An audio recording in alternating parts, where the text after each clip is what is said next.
the banks said they were willing to increase lending to the agricultural sector if government would set up a scheme to guarantee loans to the sector in order to reduce their perception of risk.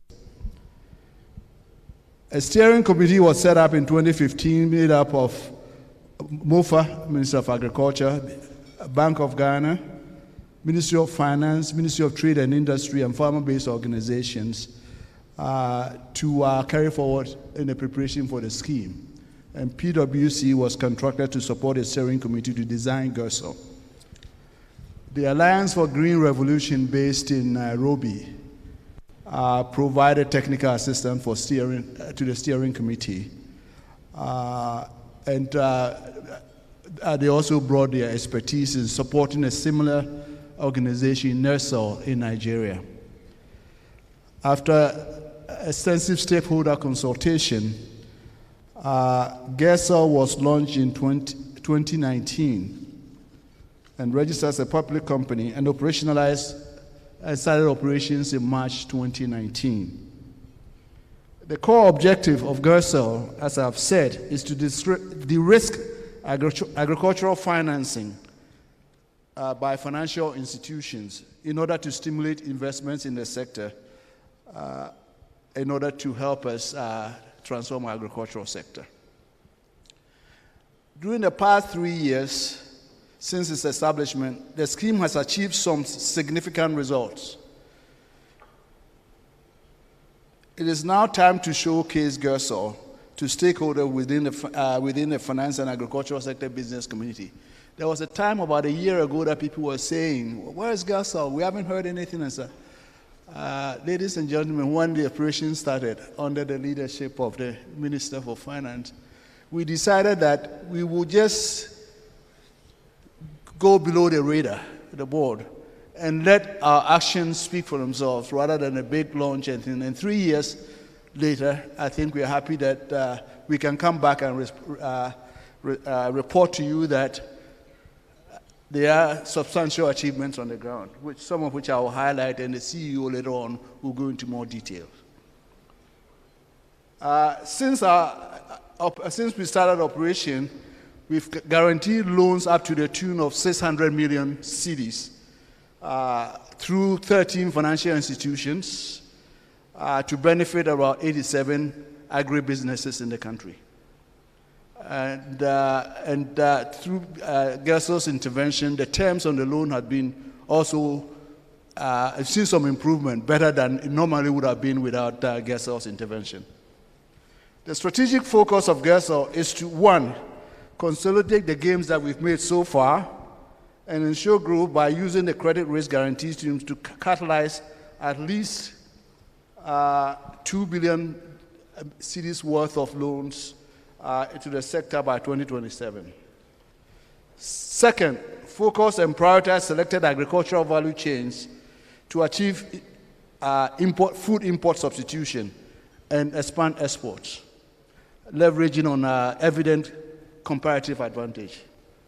Three, position GERSO as a go-to institution for solutions on agriculture and agribusinesses, and as a key catalyst for agribusiness financing in Ghana. Why are we here today? Source operations and achievements to its stakeholders, that's you. Secondly, to launch GERSO's agribusiness public-private partnership platform, which seeks to bring together stakeholders towards the identification and resolution of key bottlenecks in agricultural finance. And I think subsequent addresses by the ministers and CEO will go into the details of this, exactly what we are seeking to do here. Before I sit down, please kindly allow me to acknowledge the contributions of those who have helped us bring us to this stage. First, I would like to acknowledge the Bank of Ghana for its role in the initiation and setup of GERSO.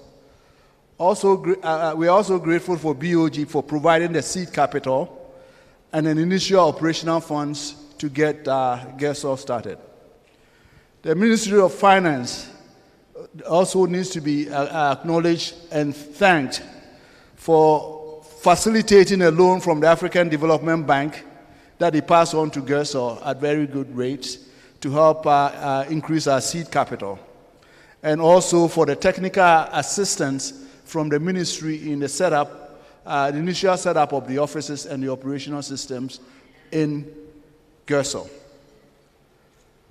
I would also like to thank the Ministry for Food and Agriculture for its role in the initiation and setup and its continued support. Again, Alliance for Green Revolution in Africa, AGRA, needs to be thanked, and I do thank them for their inputs to the design and subsequent provision of $350,000 for technical assistance, which has been very helpful to us. I think we also have, I would also like to thank the Dutch government, which helped us through with a grant for technical assistance, and our partners in the National Banking College, which has worked with Gersel to really help increase the capacity of banking institutions and others in the agricultural value chain. But before I sit down, I would like to acknowledge and thank a group of esteemed and wonderful Ghanaians that have devoted their time as a labor of love for the past three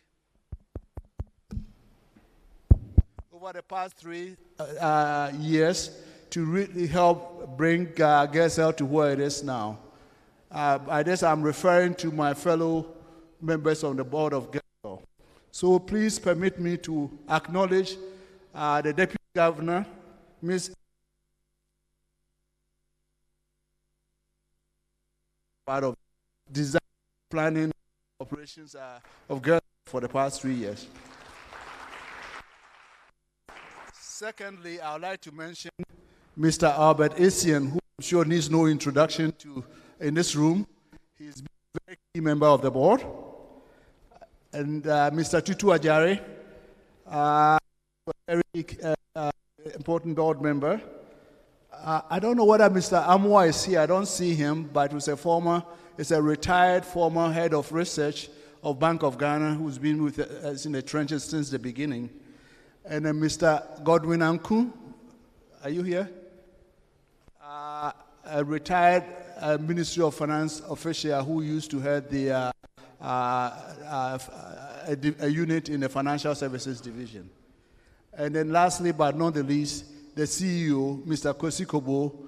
He started with us as a board member, and when the original CEO had to take an assignment outside of the country, Mr. Essel, he graciously bowed to our pressure to assume the CEO role. And there could be no better person to do it, since he was a co-chair of the committee that helped design Gersel. So, Mr. Kobo, thank you very much. And so with that, I'd like to welcome you and thank you for coming, and we look forward to a very exciting, informative, and content-filled day. Thank you for coming. Thank you. Thank you. Please put your hands together one more time for...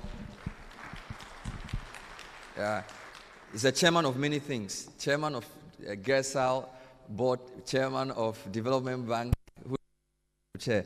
Thank you, Dr. Ansu. We appreciate what you do. So many acknowledgements already done. I believe we have lots of what they call a partner financial institution. I'll just run through quickly. EcoBank. Where are the EcoBank people? Give me a wave. EcoBank. CBG. If the CBG team is here, can we see you? I saw the APSA CEO, Abena Osaipoku. Where is APSA? Thank you. Carl Bank. Thank you very much. Did I see Julian of Fidelity? Where is Fidelity Bank? Thank you very much, Julian Opuni as well. GCB is here, as well as ADB. Thank you very much. I thought you bring supporters to be clapping for you. Where are your staff? Stanbic Bank, where are you? Thank you, Stanbic. Zenith Bank. And this is not just banks. We also have Injaro. Let me just run through the list. We have Lesheho. We have... Oya Capital Limited, we have Ghana Exim Bank, as well as UMB, and then, of course, National Investment Bank, Prudential Bank, Access Bank, Omni Bank, and a few other financial institutions. Thank you all for being here. We also have farmer groups and agricultural people. I'll introduce them as the program proceeds. But it's now time to hear from a very important man. He's a farmer and he's also an agric-economist. I think 2 weeks ago he was in the markets to check out for himself what is happening with food, and he came out with 3 important discoveries: cost of production, cost of transport, and pricing behavior. Ladies and gentlemen, help me welcome the Minister for Agric, Honorable Owusu Efiri-Akoto, to bring us his endorsements and his perspectives on this very important occasion. Please put your hands together one more time for Dr. Akoto.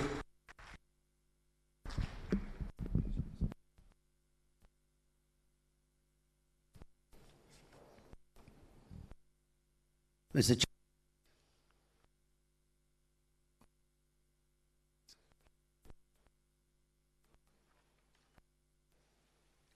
the representative of the Bank of Ghana, the deputy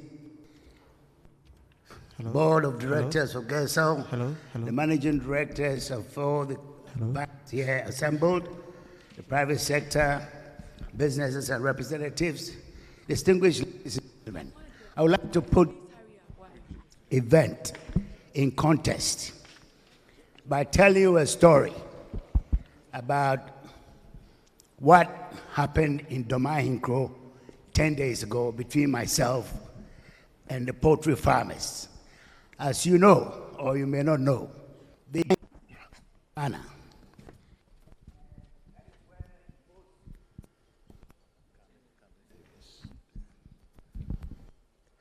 that is where most of our poultry is produced, in that part of the country. There had been a lot of noise from them about the fact that they're having to cut back on their businesses because there's shortage of maize and soya. And you know, poultry is production. 70-80% of it actually is a feed that carries their business. And they are saying that feed prices have gone through the roof because they can't find maize. Maize prices are They should clip it. Oh, I'm fine. So on my 5 regional tour of the forest region, which I do annually, I decided to spend some time with them. There were hundreds of them. The hall was overflowing. Their executives and spokespersons were there, and we spent 2.5 hours together. We gave them all the time to express their views about why their industry in such a dire strait. At the end of it, we were able to make 8 points out of all what he said. And of course, when I go on such annual visits, I don't go alone. I take along with me all my directors of the 13 services that we provide to the people of Ghana. So I allowed my directors to reply to some of the issues that were raised. We had a good discussion. And at the end of it, what emerged was that, yes, those who are carrying 100,000 2 years ago and have now cut back to 30,000 heads of poultry. Those 30,000, 10,000, which means that they've had to lay off workers and all that. So the industry is really depressed. But the fact of the matter is, they're sitting there blaming government that we're not doing anything. And when we explain to them the things that we are doing, first of all, the diagnosis. If your working capital was 10,000 cedis to carry 50,000 beds, and suddenly the cost of your input has gone up has doubled, it means that you can only provide half of the inputs that you need for your beds, which cannot carry the existing numbers, so you have to cut back. And here is the problem, and this is why I'm making this, telling you this story. These poultry farmers have been poultry farmers all their lives. They have banks that they've been dealing with. So if the working capital has gone up to a certain level, the banks are supposed to help the farmers to increase their working capital so that they can maintain at least the level of their stock. But that wasn't happening. So, of course, the farmers had to cut back. And we told them the effort that we've been making is an illustration of the acute shortage of agricultural credit in the system. And I get this all the time. Farmers coming to me, processors coming to me for help. Some of them have gone to the banks, applied, put their collaterals, and they were still not getting any funding. And this is a central problem because, you know, through Planting for Food and Jobs, government, at least on two issues, seed and fertilizer. In the 5 years, the government of Akufo-Addo has had to take away from the taxpayer 2.6 billion Ghana cedis to subsidize seed and fertilizer to our farmers as a way to increase productivity. The farmers have been disappointed. They produce goods worth nearly 50 billion out of the 2.5 billion the government has invested in them. That is our calculation. But then there should be a partnership with the private sector, with the commercial banks, and that is not happening.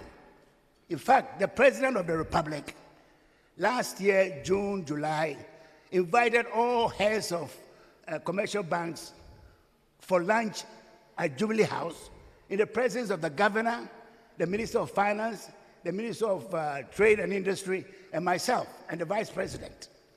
And I used that platform to appeal to the banks that we need to have agricultural credit to support what the government is doing. Because without the credit, the growth that we should be having with all the support that the government is giving will not materialize the way we want it to.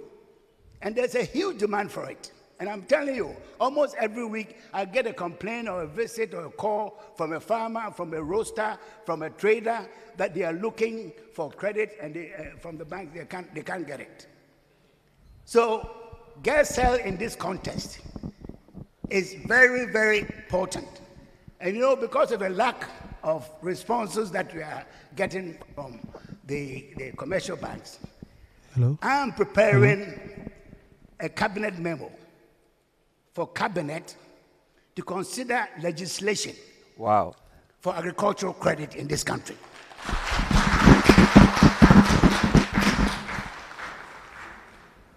I know from my work in India myself 20, 30 years ago and other Asian countries that this legislation exists, where for every 100 cedis of credit given out by any commercial bank, 20 cedis in the case of India has to be in the agricultural area. So we are preparing this because if persuasion fails, then we have to legislate as a government. That's our responsibility. And we see that as the biggest challenge, standing here as the Minister for Food and Agriculture, as the biggest challenge to the march towards transforming our agriculture. The banks should come on board. And I know when I came back into this country from England in 1992, all the commercial banks had a big agricultural departments. I know it because some of my colleagues that I'd left behind from the university were heads of some of these departments. And now most of the commercial banks have an agricultural department. So how can we even assess application from the sector? There's an urgent need for us to do something. GERSEL is mirrored on NICEL, which is the Nigerian equivalent. When the NICEL was created, it was created with a seed fund of $2 billion. Our GERSEL is only 300 million. That's totally inadequate. So we need to address these issues to ensure that the partnership between us and the commercial banks will come together to create the transformation that this country needs. Thank you. Wow. Wow. Thank you. You can feel the fire. Yes.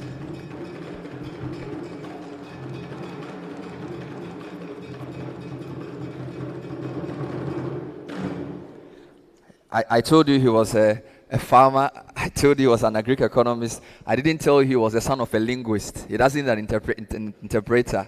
So he speaks clearly to the point. Thank you, Doc, for the commitment. This is still the live event coming to you from Kempinski. We are here for the Agri Stakeholders Convening and Advocacy Platform launch. We just heard from Minister of Agri, Honorable Owusu Efriya Koto, who gave us a report from his market visit and is pledging legislation to compel the financial institutions to support agric. And the people were clapping. Were the bankers also applauding? I just want to be sure. We want to acknowledge a few more banks. Republic Bank, where are you? Let's give us a wave. Thank you very much, Republic Bank. We also have Bank of Africa. Where is Bank of Africa? Bank of Africa. All right, thank you very much. We have a bank called Maltaba Community Bank. Maltaba Community Bank, where are you? Just make some noise wherever you are. And then we also have Prudential Bank. Where is Prudential Bank? Prudential Bank. They're somewhere. Thank you very much indeed. We now want to hear from a man. I think he's the hottest man in Ghana, but he always seems unfazed. He's always wearing white, and no matter how much you bash him, he says, "Hello, Bernard, how are you?" It's very cool. You know, I pray for your fortitude. I pray for your composure. You know, it's amazing. So, Ken Ofori-Atta is Minister of Finance. A lot of these things happening are under him, whether it's DBG, whether it's Gersal. He wants money to move into the sectors that need it, and therefore he's here to do two things. He will share a few words with us, and then he will officially launch the agribusiness platform. Ladies and gentlemen, please help me welcome Minister of Finance, the Honorable Ken Ofori-Atta. Okay.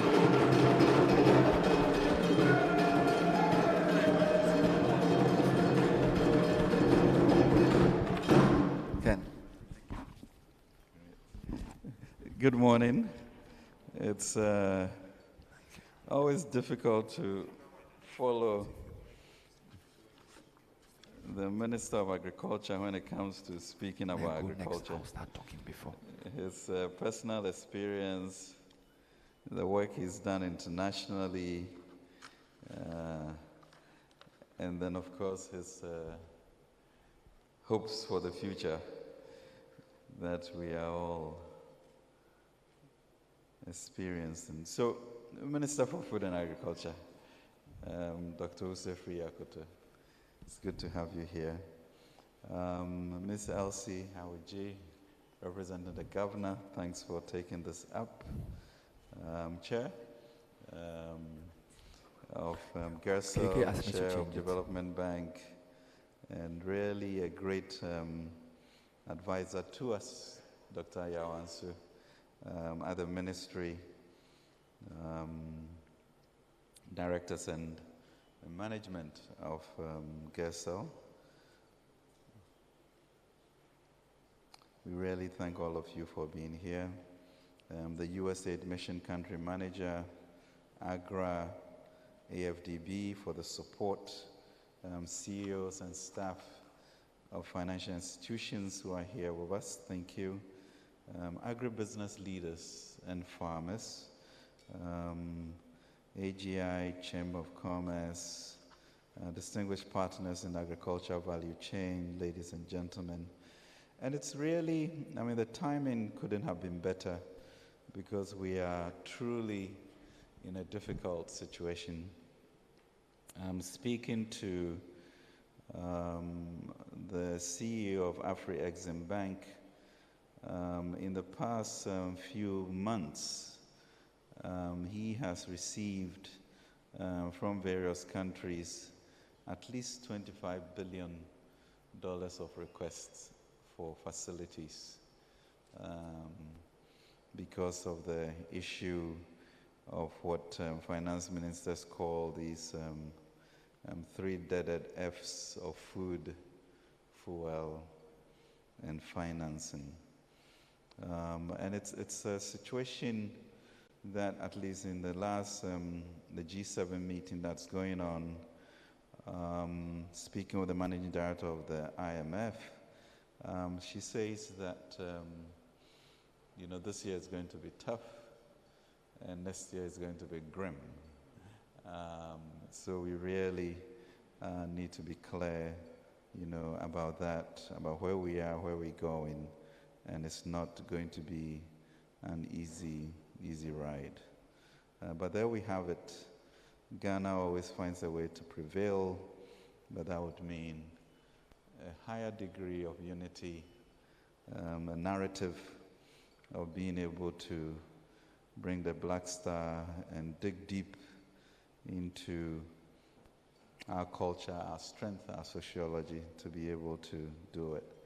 And agriculture is at the center of it, going back to the land. I don't think there's anything any more that we can do than to that. And we get into the Bible, and he says he took man and put him into the garden to dress it up. So we do have to dress it up, feed ourselves, and feed Africa. Let me really thank you for the honor to be officially launching this ceremony of the Agriculture Stakeholder Convening and Advocacy Platform, ASCAP, if we want to call it that, to make it simple. And I would first like to thank the board and management of GESL for extending this invitation to me as a guest speaker. We are all gathered this morning as key stakeholders in the agricultural sector to deliberate on how to take agriculture to the next level in Ghana. How do we increase productivity, modernize and make agriculture more of a business that in particular will attract our entrepreneurs and the youth? Even as we in government are preoccupied with finding urgent solutions to the emerging food crisis precipitated by the Russia invasion of Ukraine, we cannot afford to take our eyes off the medium and long-term structural issues that we must tackle in order to realize the potential of our agri sector and to make us more resilient to better withstand future crises. The Akufo-Addo government has shown the importance it accords to agriculture by launching and implementing important national programs such as the Planting for Food and Jobs and the Rearing for Food and Jobs, under the guidance and leadership of my colleague, Minister of Agriculture. These programs have helped to significantly increase food production and raise the overall growth rate of the agricultural sector.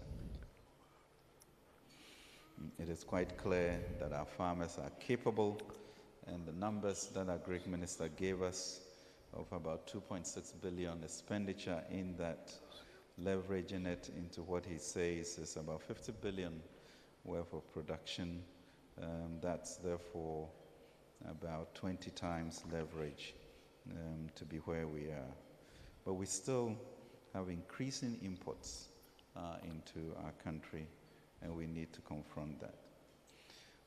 But these programs have significantly increased food production, raised overall growth rate of the agriculture sector, and actually increase our exports in that sector.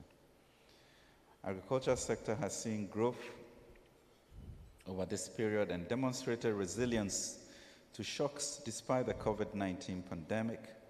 The sector grew by 7.3% in 2020 and 8.4% in 2021, compared to the national GDP average growth of 0.4% in 2020 and 5.4% in 2021. Respectively, for the first quarter of 2022, the sector grew by 5.6% compared to 1.5% and 3.7% for industry and the service sectors. We must, however, do more.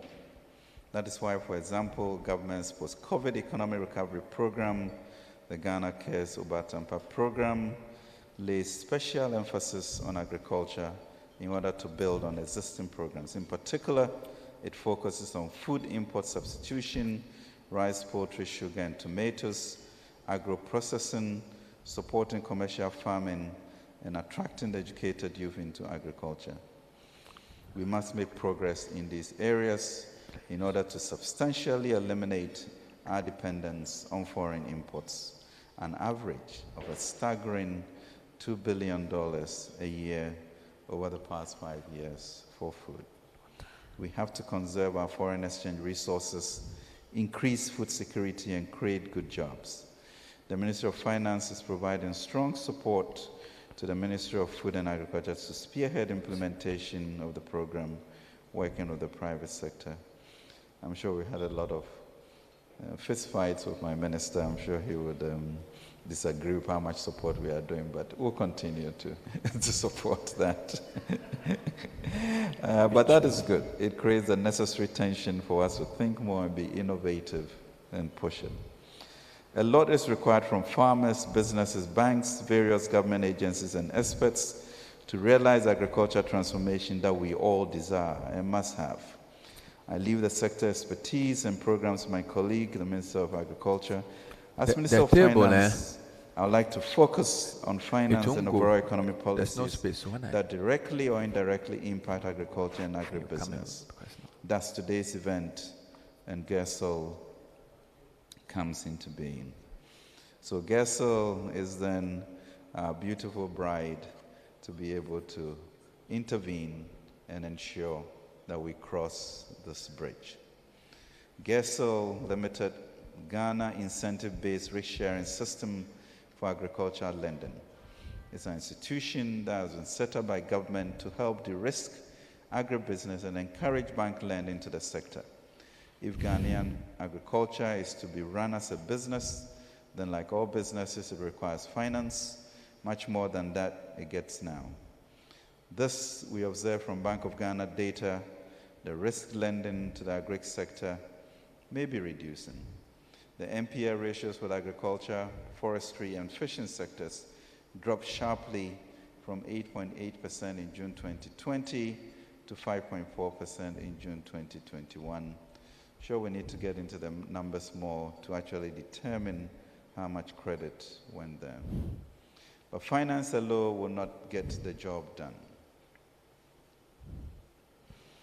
Without the right policies, policy coherence, and an enabling regulatory environment that make agribusiness profitable in Ghana, banks and private investors will continue to be reluctant to put their money in the sector. This is why today we are here to witness the evolution of GESL from just a risk-sharing guarantee and technical entity to include as part of its activities a facilitating role in bringing together key actors in the sector to work together to create an environment that strongly supports the transformation of the agri sector. Is it time for a green revolution, as in India, or Operation Feed Yourselves, which we did ourselves in the 70s? These are all issues and narrative and conversations we must begin to have. The idea of GESL arose out of a workshop organized by the Bank of Ghana in 2014 to discuss strategies to reduce pressure on the country's foreign reserves by promoting import substitution and exports of non-traditional agricultural products. I recall in the 1990s, USAID's push for non-traditional exports, which led to the export of pineapples and many other things that our current CEO, Kwesi Kobo, was very involved in during that time.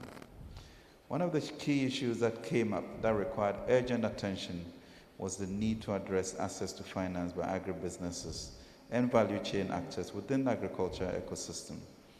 The agriculture sector is the most underserved sector as far as credit disbursement is concerned. According to BOG, it received only 3.4% of the total share of credit as of June 2021, a year-on decline from 5.2% in June 2020. Anyway, at these meetings was where the decision to have GESL was developed, and here, through the Minister of Agriculture and the Governor, I would like to express my appreciation to the Ministry of Agriculture and Bank of Ghana for their collaboration, foresight, and initiative in this. BOG actually provided a seed capital of 200 million, in addition to 10 million cedis for operational support.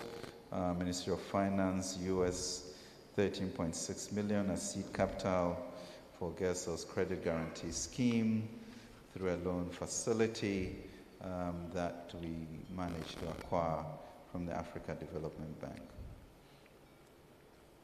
So today, beyond what it's supposed to do, it also provides technical support to improve financial institutions' knowledge and understanding of the agri sector and to strengthen their capacity to assess, structure, and manage agribusiness lending.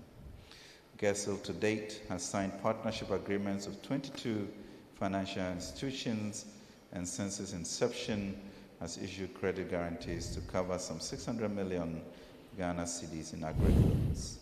These loans are benefiting 87 agribusinesses operating throughout Ghana in inputs, supply, production, aggregation, processing, marketing, and exports.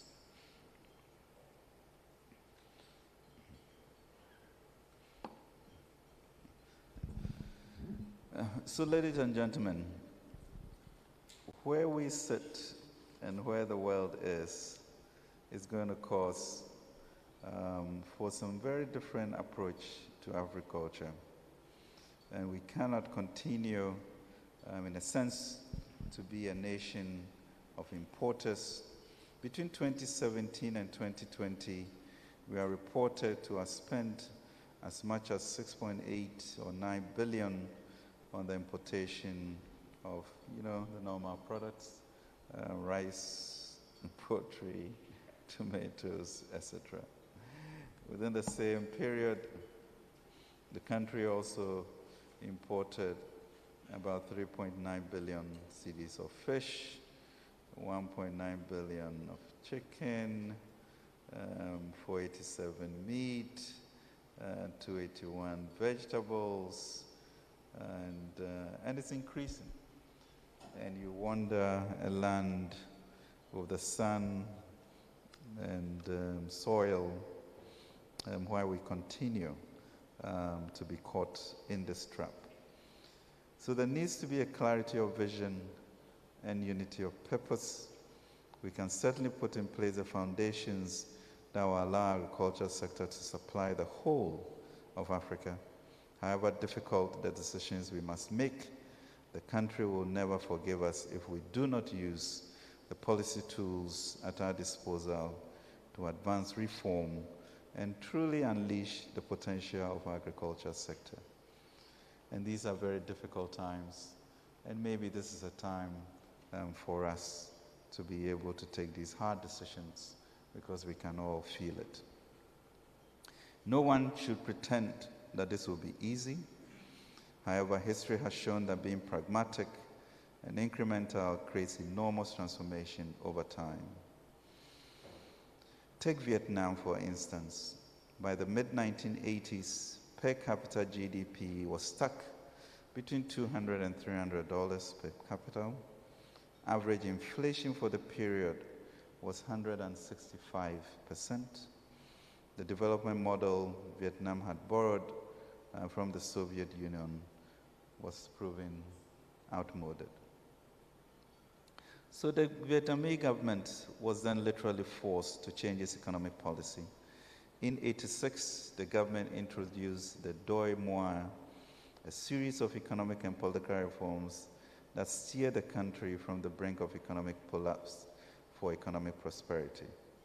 In the first 5 years of the Doi Moi, the Vietnamese government emphasized increasing the production of food and consumer goods to meet the basic needs of the domestic consumer and create jobs. As a result, Vietnam went from importing 450,000 tons of rice in '88 to becoming the third biggest exporter of rice by 1990 with 1.5 million tons. And you ask yourself, so what is the difference? I think a moment of shame came to us financial ministers of finance. We have this F-15 group of ministers that usually speak to share our woes and find out whether there are any solutions. And the moment of shame really came, I think, to all of us with the realization that some country called Ukraine is supplying a quarter of the world's wheat. And you ask, where did they come from? How is this possible? How can a continent with 60% of the arable land in the world not be able to feed itself, but we actually import over $50 billion worth of food every year? So we keep nodding our heads in agreement and looking paralyzed to be able to do this. So Ukraine had a similar trajectory to Vietnam. In the times of the USSR and the independent Ukraine of the mid-1990s, the grain market functioned based on the government contract systems. As the government controlled grain exports, grain deliveries were few and irregular in these times. However, a period of economic turmoil and high inflation between 1991 and 1993 forced the government to alter its approach. By 1995, the government liberalized its agricultural markets. The government adopted a radical program entitled Urgent Measures to Stimulate Grain Production and Development of Grain Market. Under this program, the usual issues of smallholder farms, protecting the poor farmer, was complemented to larger scale farmers, private sector involvement. So, of course, brought in appropriate financing to support us, as GESEL is wont to do, and we must increase resources for it. The government also introduced significant land reforms and farm restructuring, and land was transferred from the state to individual ownership. So by 2000, state companies were squeezed out of grain exports with the dilution of market infrastructure over the 20 years thanks to government policy. Ukraine then made a steady ascent toward becoming one of the world's largest grain exporting countries. To put this ascent in proper context, a transshipment of exported wheat was about 36 million tons in 2010. It's now over 50, 70 million tons, compared to a mere 6 million tons in the early 90s. So these are moments in history that we must just ask ourselves whether we are prepared to change the way in which we have done things, prepared to sacrifice, prepared to change our future. I think we are in such a similar moment where big change not only seems necessary, but we also know that it is possible. As we contemplate the effects of the pandemic and the Russian invasion of Ukraine war on supply chains and food security, I believe this is also the time to honestly confront the challenges across agricultural value chains and leverage targeted initiatives such as GESEL to create the radical progress that is needed for us to reestablish our dignity and be able to export to the rest of the continent. So this crisis provides an opportunity that we must seize to reduce our reliance on imports of selected food commodities that can be competitively produced and processed locally, to increase non-traditional agriculture, and to resolutely grow agribusiness in Ghana.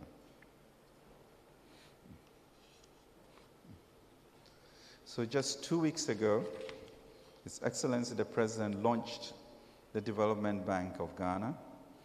A key part of DBG's mandate is to support agribusiness, and I know they've had some very deep discussions with ADB as to rediscovering ADB of old and reimagining where it should go. I'm happy to see that GBD is also collaborating with GESEL and co-sponsoring this event. Another important institution for the sector is the Commodity Exchange that we established in 2018. In addition, government, with the support of the World Bank, is also providing some funding for Venture Capital Trust Fund, a significant part of which we expect to find its way to enterprises in agribusiness. So already you are beginning to see the creation of an ecosystem of financial institutions that, working with other financial institutions, can help catalyze and sustain agribusiness and agriculture transformation in Ghana. But I would like to stress that whilst finance is critical in developing agricultural protection, it is not the silver bullet. I'm convinced that there must be an enabling environment such as what's done in Vietnam and in Ukraine, and we ourselves not going too far with our Operation Feed Yourself in the 1970s. This transformation agenda of better policy coherence and a more collaborative effort and coordination among key actors in the sector must come to be. GESL has a pivotal role to play in the government's transformation agenda, and I would like to extend really my sincere congratulations to the initiators of this concept, the technical team, and the current board and management for their sterling efforts. I therefore fully support this initiative. I expect it to result in a continuing platform that will periodically bring all of us together to critically examine and discuss issues in an open and frank manner, and to work together to find solutions that we will each implement as they pertain to us respectively, and to hold each other accountable. I'm excited about the prospects, and I know together we can use it. So let's really use ASCAP as the beginning of a whole national conversation as to really the direction we must go the next 5 years. Because if Vietnam or Ukraine can do it, we can more than do it. There's $50 billion of imports onto our continent, and that would change the trajectory if we become key to the supply of this resource. So ladies and gentlemen, join me in congratulating the board and management on the launch of this new initiative. I'd like to thank you all for coming today, for agreeing to be part of this transformation journey, and with God's help, we duly launch this initiative. Thank you. God's blessing. Thank you.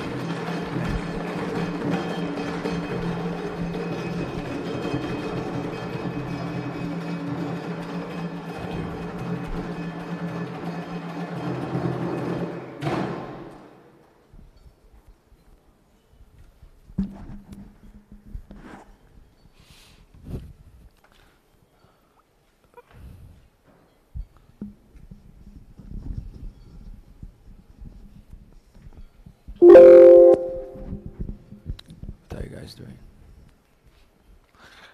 We wanted to show you a short video on GESL.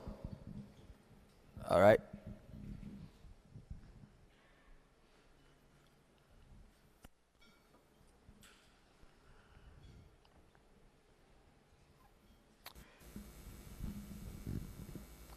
Okay, it seems that the sound has ideas of its own. Thank you very much, Minister Ken. Please put your hands together one more time for Minister of Finance, Ken Oforiatta. We're still here live at Kempinski. If you're watching us on television, we are at the Agric Stakeholder Convening and Advocacy Platform, launch of GESL, which Minister of Finance has just done, endorsement from Minister of Agric as well, a lot of passion in the room. Let's acknowledge Development Bank Ghana for their support. Let's put hands together for the DBG team as well. Deputy Minister of Finance just walked in, John Kuma, MP for Eji, so let's welcome a round of applause. I saw you doing some fish farming things in your constituency. Fantastic stuff as well. We also want to acknowledge AGRA. AGRA have been very supportive. Let's put hands together for AGRA. Where's the AGRA rep? Alliance for Agricultural Revolution in Africa. Thank you so much for your support. We want to now hear from the Central Bank. It is our pleasure to welcome the second Deputy Governor, Ms. Elsie Ado-Awazi, to bring us some remarks.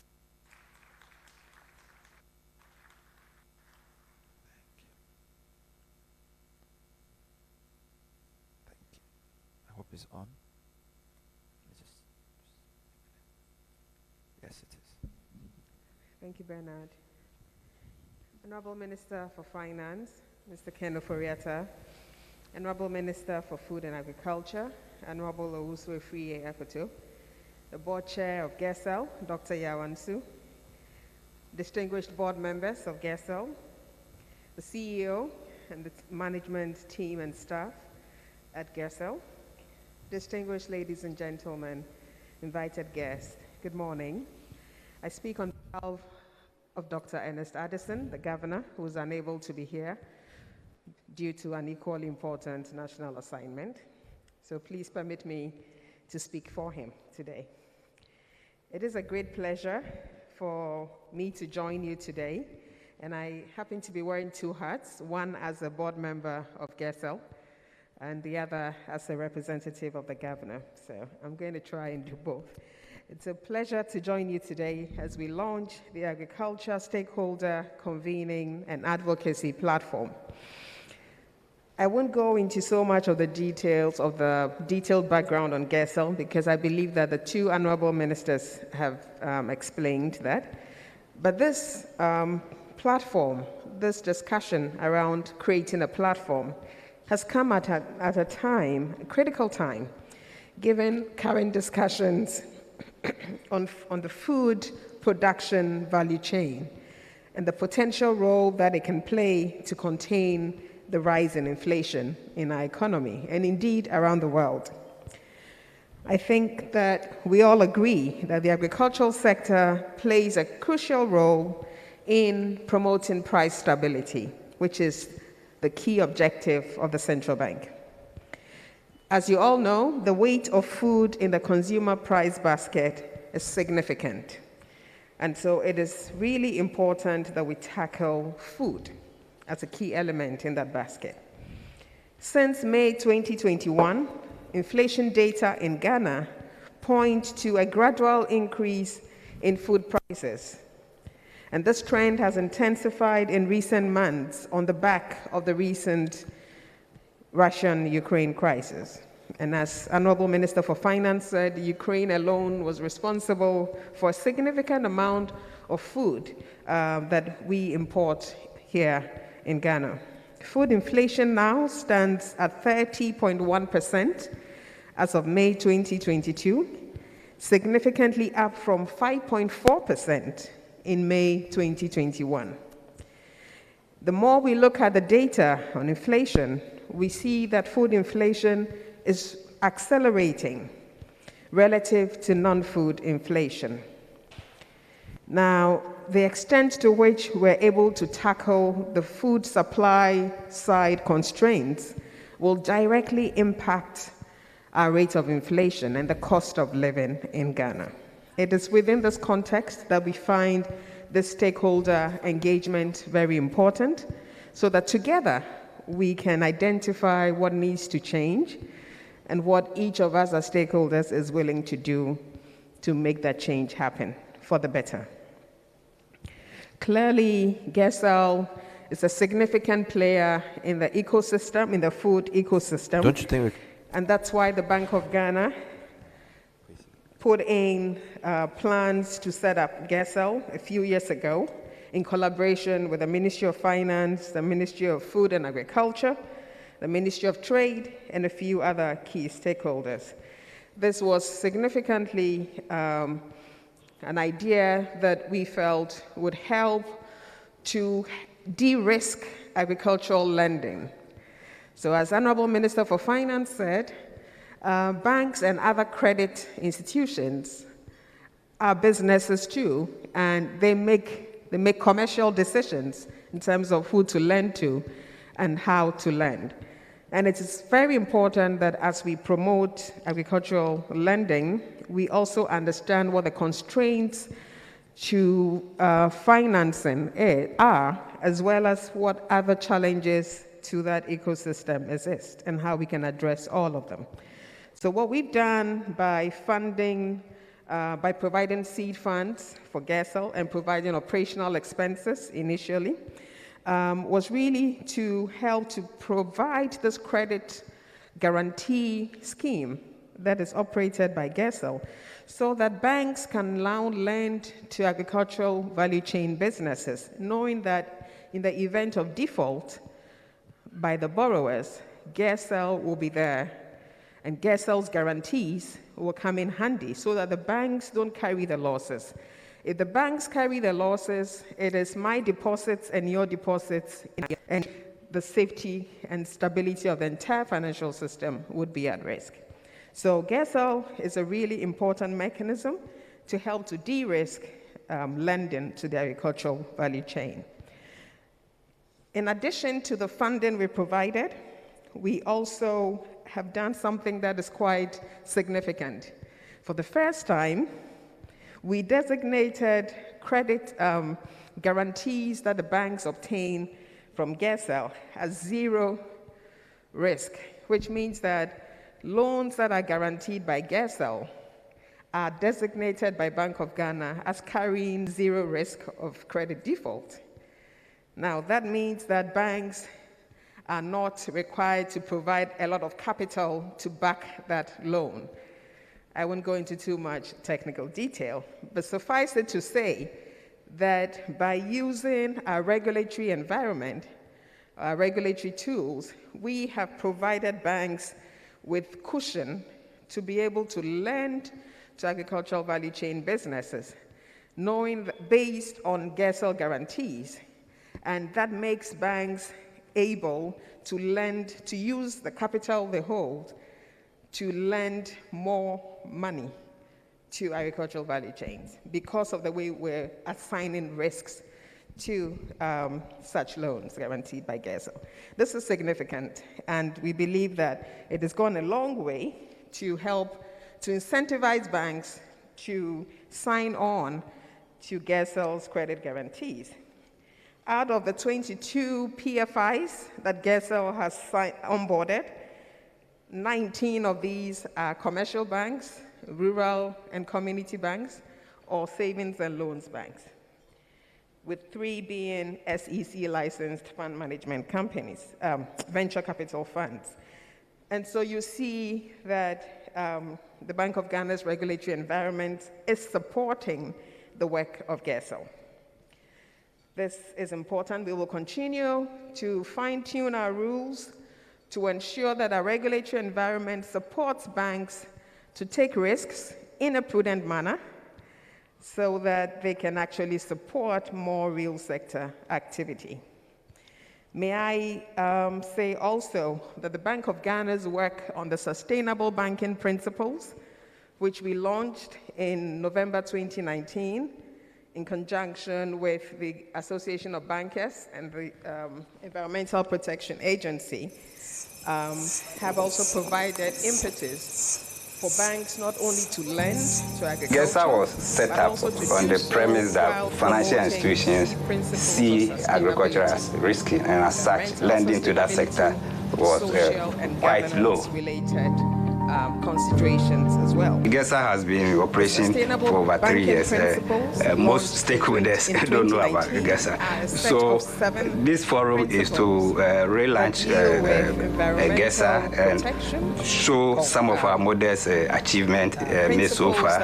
And in addition to that, we also want to launch what we call public-private partnership platform that seeks to bring together multi-stakeholder groups within the agri sector to discuss pertinent issues. Equity. And then the principles also require banks to improve their governance.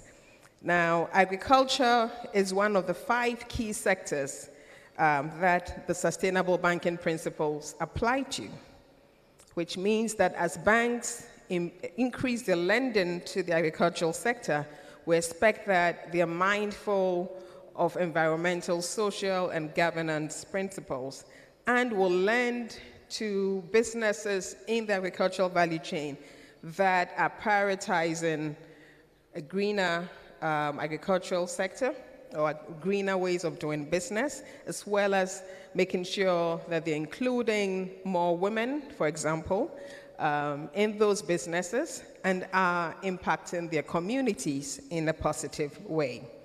So all in all, honorable ministers, board members, and distinguished ladies and gentlemen, the Bank of Ghana is a very proud partner of GESL and commits to continuing in partnership with GESL as we all work towards improving the food sufficiency and the resilience of food and agricultural value chains.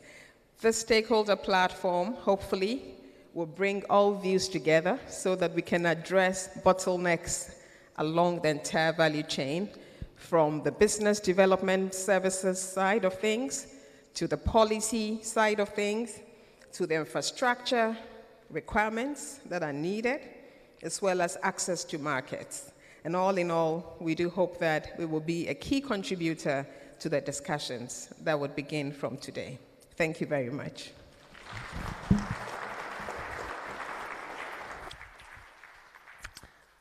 Thank you very much. Please put your hands together one more time for our second deputy governor.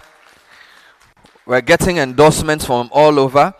It appears the finance people are a lot here, but trust me, the agri people are also very many. I want to acknowledge the Deputy Minister for Agriculture, the Honorable Yao Frimpong Ado. He's also here with us, Honorable. Please put your hands together for him. He's a member of Parliament as well.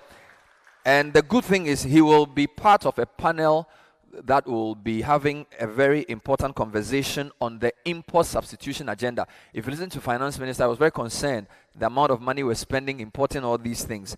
And Frimpong Ado is on that panel, which also has the General Secretary of the Food and Beverages Association of Ghana in the person of Samuel Atu Agri. Mr. Agri, give me a wave wherever you are. Please put your hands together for Mr. Agri. He's from Fabag. We will also have Mr. Senyo Hosi, who is a farmer. He's with HGL. Senyo, where are you? Put your hands together for Senyo, all the way in the corner. We have the CEO of the CEO of Rockland Farms, Mrs. Edith Whitland. She's also on the panel. Where is she? Thank you very much, madam. And then the head of SME banking for EcoBank, Kingsley Adofo Ado, will also be on that panel. Please put your hands together for Kingsley. So they would be discussing the value chains and how the import substitution agenda can work in sectors like rice, poultry, tomato, and all these things that we spend a lot of dollars on. So watch out for that discussion. But before we get there, we want to now hear from the CEO of Gersal. All his friends call him KK. He's been in agric, I'm sure, since he was born. Mr. Kwesi Krobo. He is our CEO. He's going to do a quick presentation on Gersal and the agribusiness platform. Please put your hands together for him.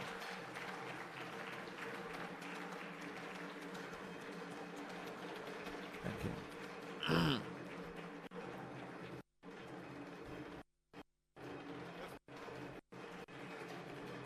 The clicker. The clicker.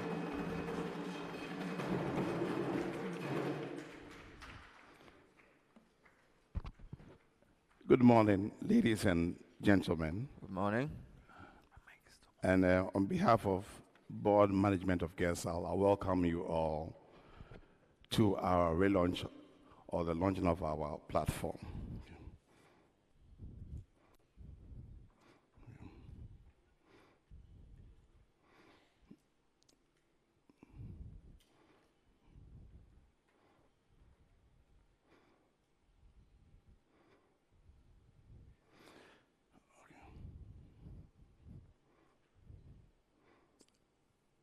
Can you roll? Thanks.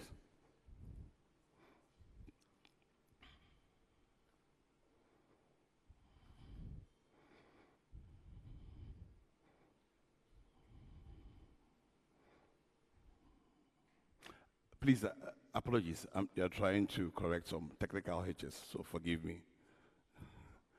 It's on. Great. Thank you.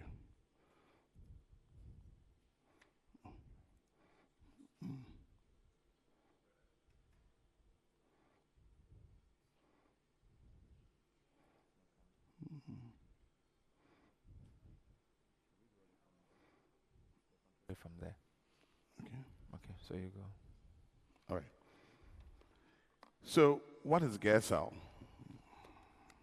I think we've heard speeches from the chairman of the board of Gersal. We've heard from the Minister of Finance. We've heard from the Minister of Food and Agriculture. And we heard from the Deputy Governor what Gersal is. Our key objective is to de-risk financing to agribusinesses. And this, we do it in 2 ways. That's our approach. Ben, is it working now? Okay, great.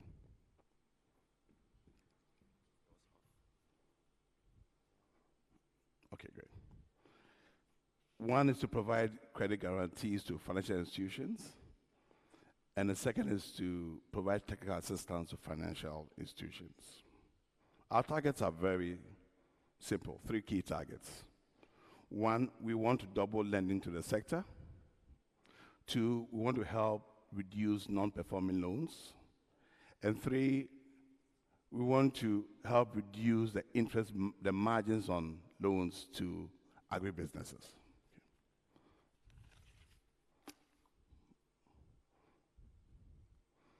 Great.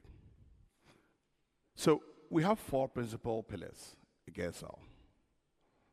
2 pillars we use as de-risking instruments, and then 2 which we use as what we call incentives and enablers. The first we've spoken about in details, which is the credit risk guarantee. And the second is what we call the technical assistance facility. Now, what do we do under the technical assistance facility? We have signed a partnership with the National Banking College to build capacities of bankers and key people in the agricultural financing space. The second thing we also do is that we work closely with our financial institutions to build the capacities through technical and on-hand holding assessments of agricultural loans. We're doing this on the basis that we're trying to build the capacity for them to understand the business cycle of agribusiness so that they can help understand the cycle and structure products that will meet the needs of agribusiness. So you realize that I'm talking more on the supply side, not the demand side. But increasingly over the last year, we have, together with the FIs, also tried to reach out to agribusinesses for them to also understand and help narrow the differences between them and then the banks. Then we have our incentives and enablers. A bank rating system scheme, which we are in talks with the Ghana Association of Bankers, and we are hoping that in the next 2 years, that's 5 years after commencement of our operations, we should come out with a national award system that rewards banks who are doing very well in the agricultural space. And then also, most importantly, we have developed a portal. And as for most of you who go on our website, there's this portal that allows you to access vital information on agricultural value chains, both locally and internationally. And that helps you to look at the key risks and how you need to structure. Now, what is our business model? Very simple. Okay. We sit in between the banks and agribusinesses. Now, we've signed master agreements with financial institutions who we work with to ensure that we provide those guarantees and technical assistance to support them in lending money to the agribusiness center. And I'm sure for some of you here who are beneficiaries of loans from the banks, I'm sure you know clearly how we operate, and for the banks too. And we have since 2021. Initially, what we used to do was for the banks to bring to us applications. But we have moved beyond that. We've gotten out of our comfort zone. We now work with the banks to do what we call pre-assessments. Inbuilt in that is also a capacity building initiative, so that we jointly assess projects, we go to the field, and we look at the business cycle, understand the risk elements, so that we all can have a better perspective on how we can structure finance. We finance all value chains, what we call import substitution and export. But I think it's important to also recognize that some of these value chains could be exports in certain parts of the year, whilst we could also import certain parts of the year. So it's cross-cutting. Okay. But we keep on talking about value chains, and what are value chains? Next slide. The agricultural value chain is very simple. You're talking about inputs, production, processing, aggregation, transport, storage, marketing. Now, underneath each of these activities are what we call agribusinesses. So for Gersal, we issue guarantees to input suppliers, fertilizer companies, seed companies, agrochemical companies. We also support commercial farmers. We also support medium and small farmers, poultry producers, and so forth. We support processors, aggregators, and all these are agribusinesses. Now, why do we do that? We do have an approach to value chain financing. You get it all wrong. You can't just finance one activity and leave the others.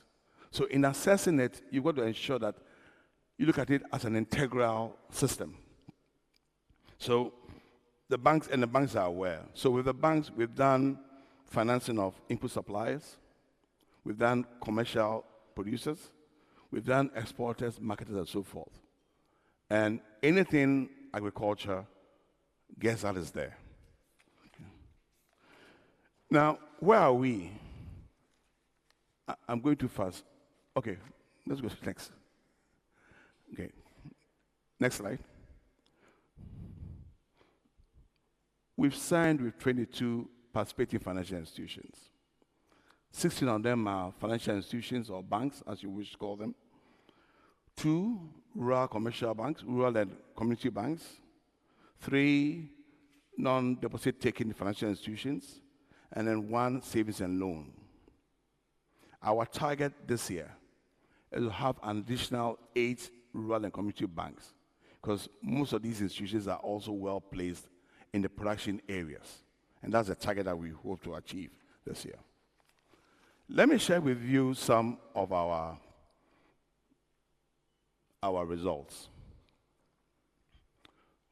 We started July 2019. We issued our first guarantee September 2019.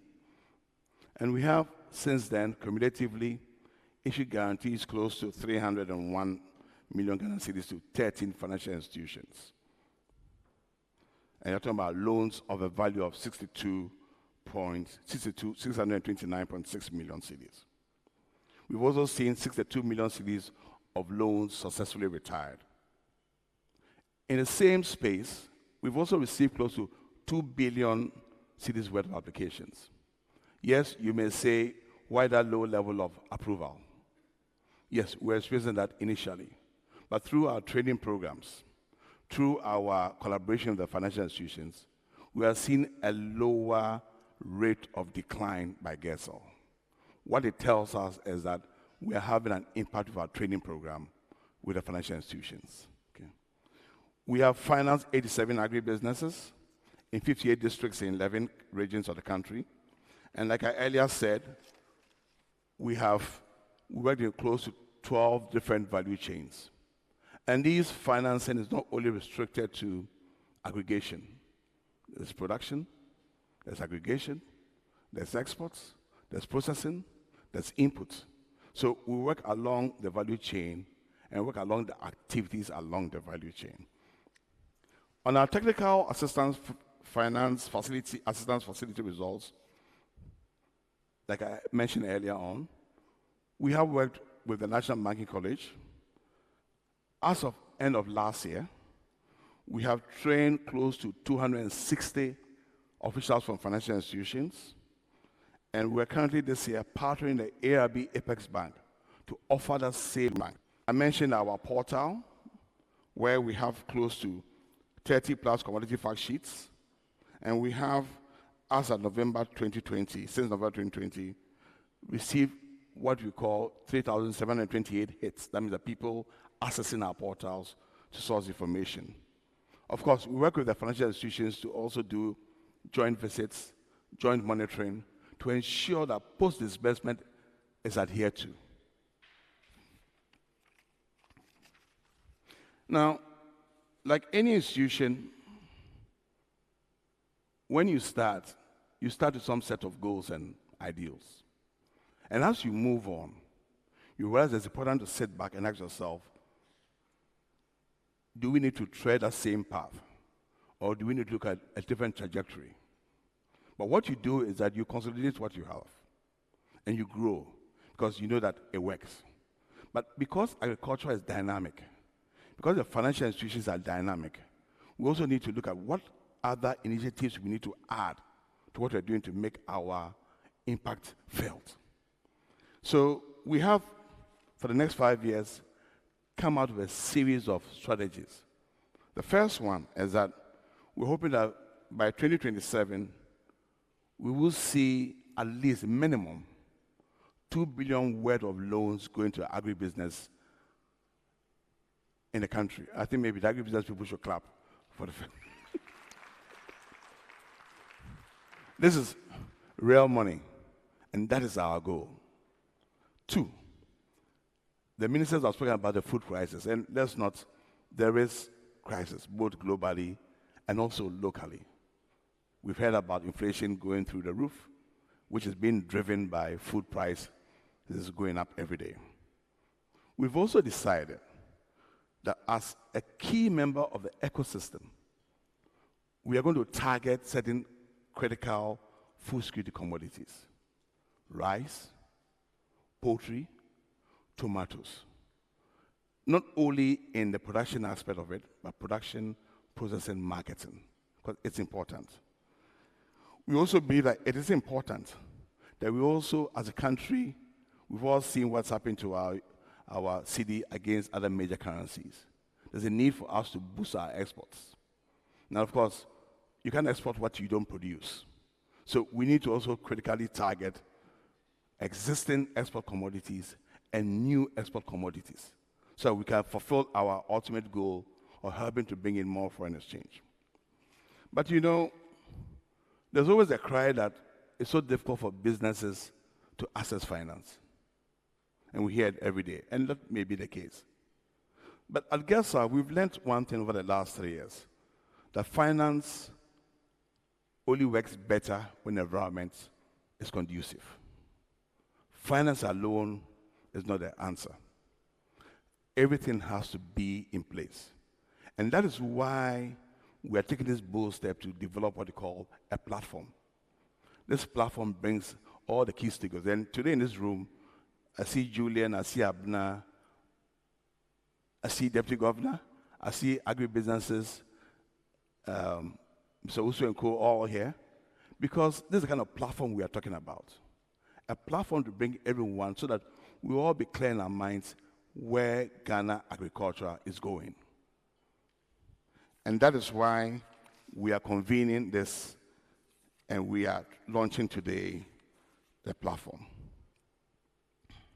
Agribusinesses, like any other businesses, have their own risk. Firm level, at the value chain level, and also external level.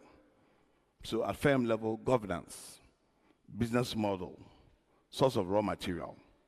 It's the same, whether you're producing a bottle of water or you're producing tomato, you have those same problems along those firm level.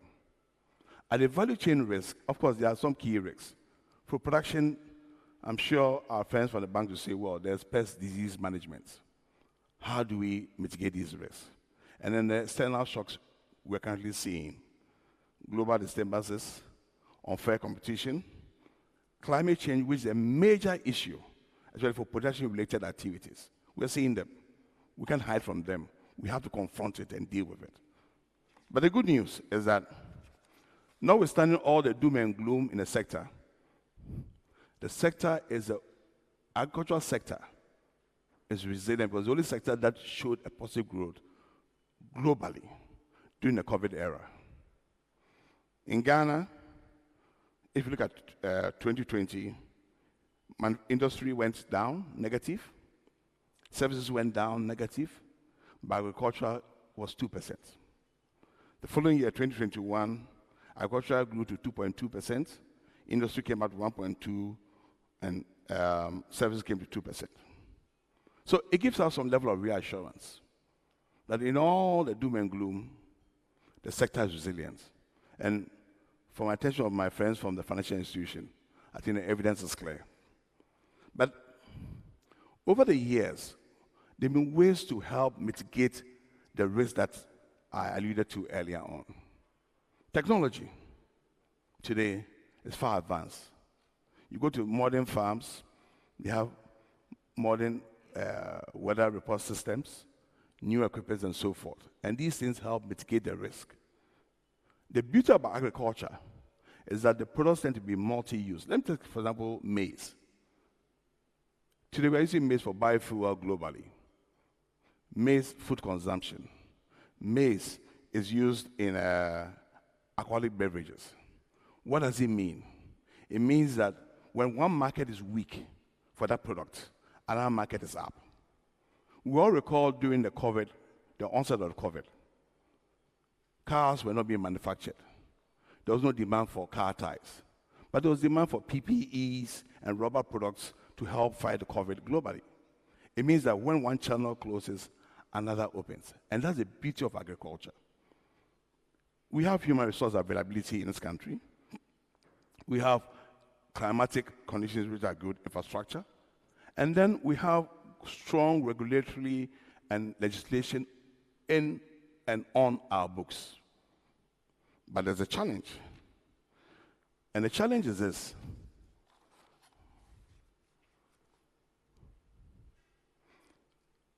That we are working in silos. The private sector has no platform to communicate to public sector, to government, what the issues are. Or even communicate to the financial institutions what the issues are. Even within the public sector. And let me give you 3 examples. Ghana Meteorological Agency is an agency under the Ministry of Communication. How can you do production where you don't even know what the weather pattern is like? Is there discussion between the agri sector and Ghana Meteorological Agency? I doubt it. 2, Food and Drug Authority is an agency under the Ministry of Health, but has an impact on food quality. Is there discussion between the 2 agencies? There's nothing.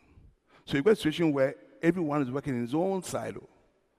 Now, no matter how much finance you pour into it, it just goes through, it goes out. Because if the environment is not strong, if information is not symmetrical, if there's no coordination amongst all these key players, finance and finance alone will not solve the problems of agribusiness. I'm sure my friends from agribusiness will agree with me.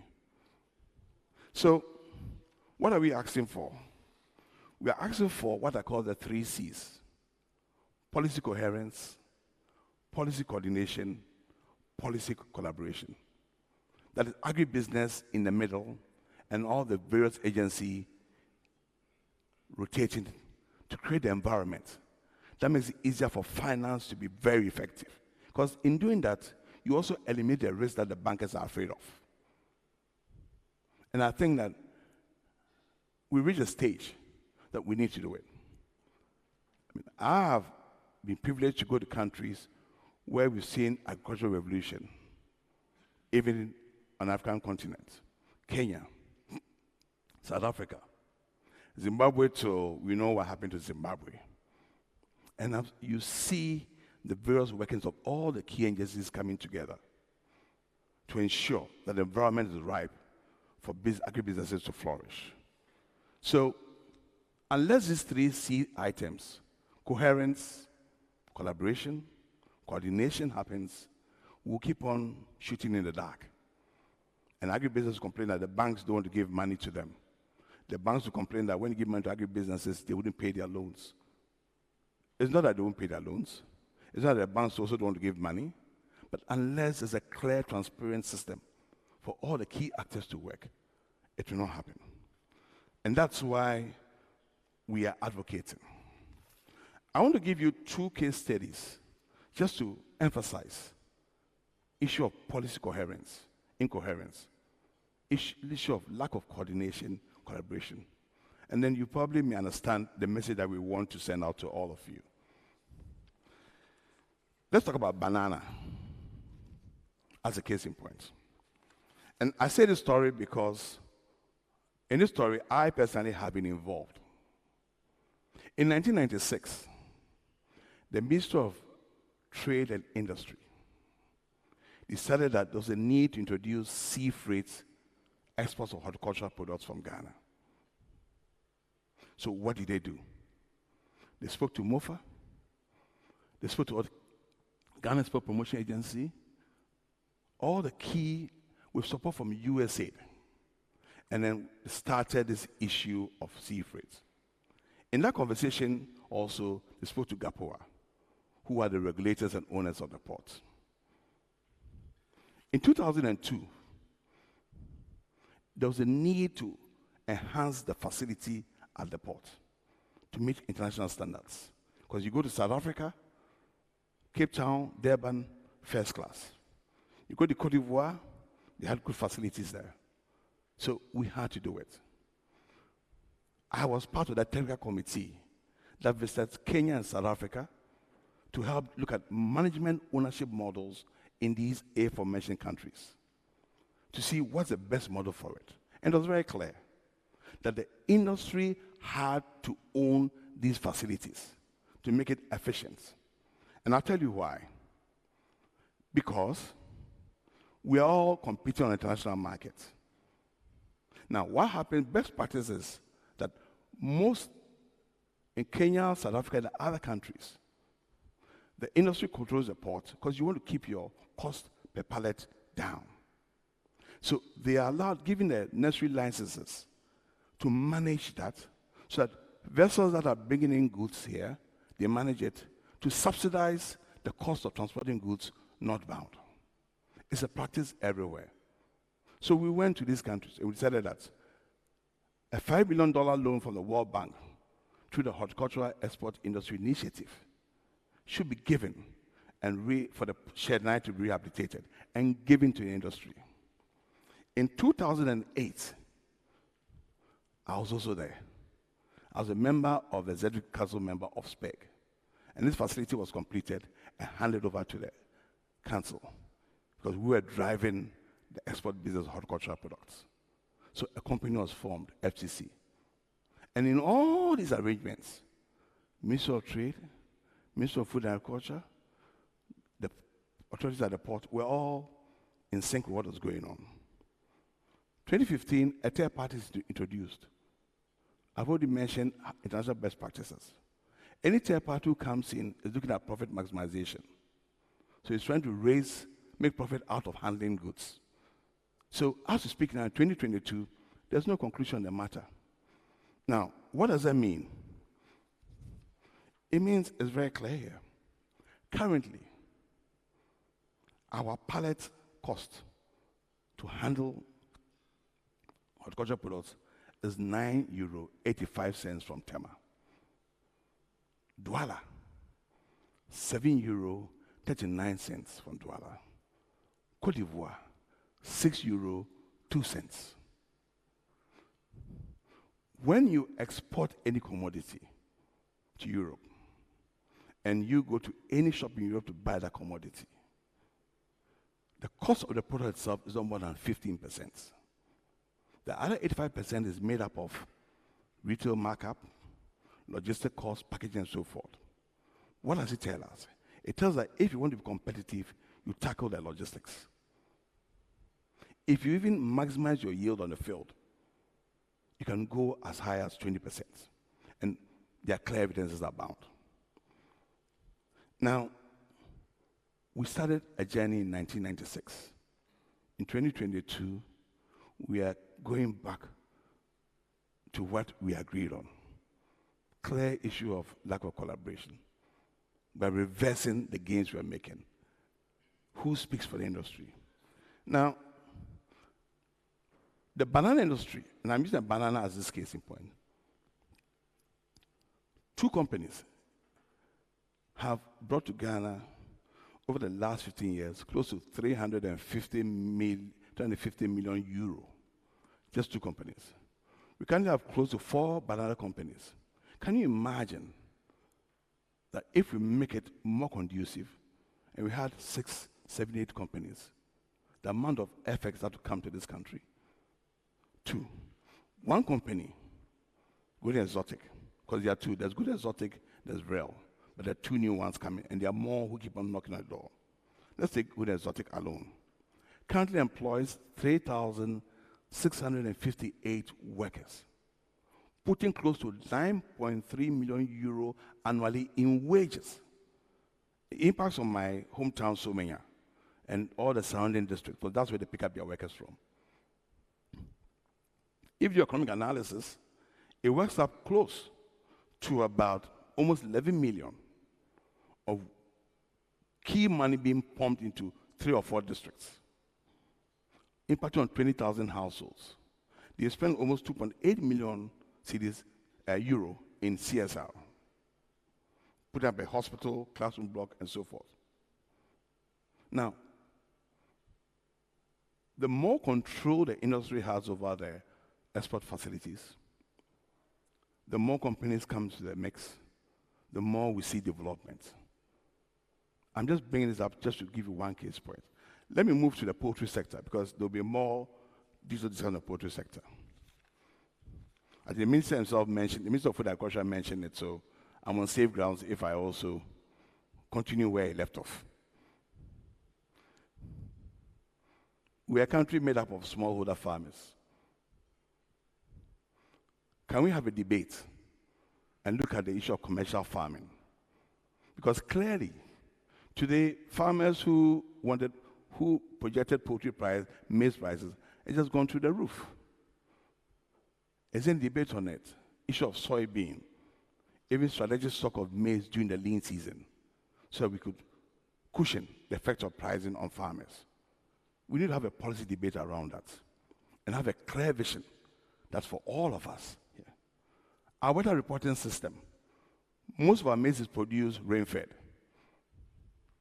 You speak to GMA, they need more money to enhance their system. And this has an effect on agriculture insurance. As of 2020, the existing Agricultural Act 724 had been revised to include agri insurance, which is now Act 1061. Part of it asks for a fund for insurance. And insurance, you know, is critical. But we need a fund. How do we get it? It helps mitigate some of the risks we're talking about. Marketing of local poultry. You can produce your birds, but then the issue comes up, the pricing. But we forget the nutritious element of our birds. It is surprising to know that in EU, for example, they do not allow birds from America to be exported because of chlorination, use of hormones, use of antibiotics, and so forth. Is the health ministry promoting the nutritious quality of our birds that will drive the market? We talk about international trade practices. Sometimes you look at the pricing of some of our imported poultry, you're surprised. They're paying high logistic charges. They're paying duties close to 45% cumulative. But sometimes they're at half the price of our locally produced bird. Have we engaged the Ghana International Trade Commission of Ministry of Trade? What I'm trying to say is that agriculture cannot stand just on its own. If there's no conversation between the various state actors to see how we can address it in a multifaceted way, we will not be able to get where we want to go to. The minister mentioned Vietnam as a case in point. So we need everyone has come on board. And the impact of this is that it makes it difficult to address risk. It diminishes the interest of investors. We don't reach our potential, and it increases the high cost of operations. So that is why GESAL mandated to issue insurance guarantee, mandated to build capacities of banks, encourage the banks to lend money, believes that it's in a unique position. We sit in between agribusiness and the banks. But I think we can expand our reach and bring various players to the table, agribusinesses, state actors, and look at how we can address some of these seemingly issues that impact negatively on the sector. And that's why we're trying to convene this platform. So how will this platform operate? Very simple. Today is the banana. Tomorrow it could be maize. Tomorrow it could be poultry. If it's an issue, we will receive what the issues are. We will assemble experts, look at the issue, determine and assess who can address the issue. If there are existing policies, are they fit for purpose? Do we need to revise them, amend them? If there are no policies, how do we come out with new policies to address it?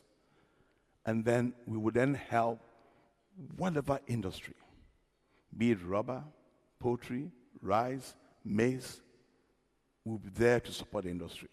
Because we believe clearly, and we're very clear, emphatic in our mind, that if we do that, we can then feel the real impact of agri-finance in this country. So what are the expected outcomes? An inclusive approach to address our challenges so that everybody's on board. We share investment opportunities and help coordinate investment decisions. We help shape agricultural policies, share knowledge, and then finally, we will see an increased output and efficiency of agribusiness in Ghana. That is my message. Thank you, ladies and gentlemen.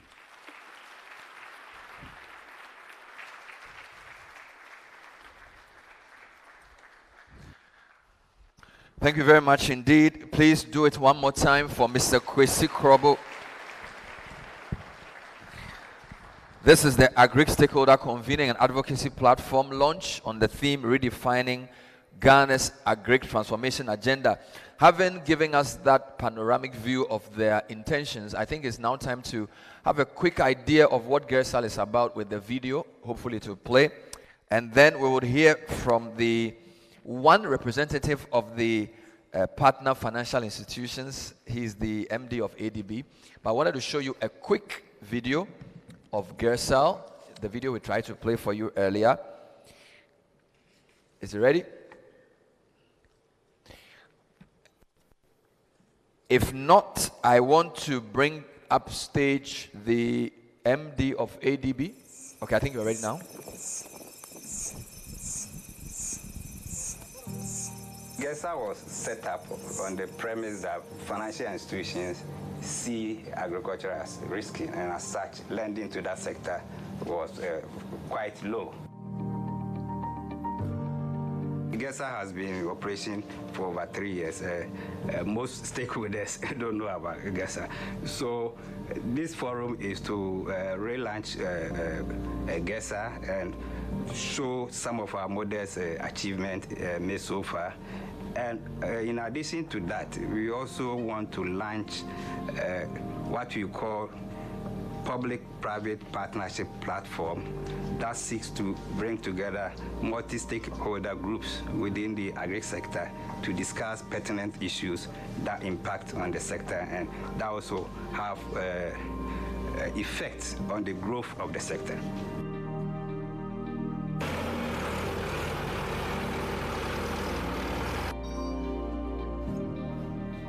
When people talk about risk, it's a very complicated matter. One of the things we're trying to do now is to create a platform.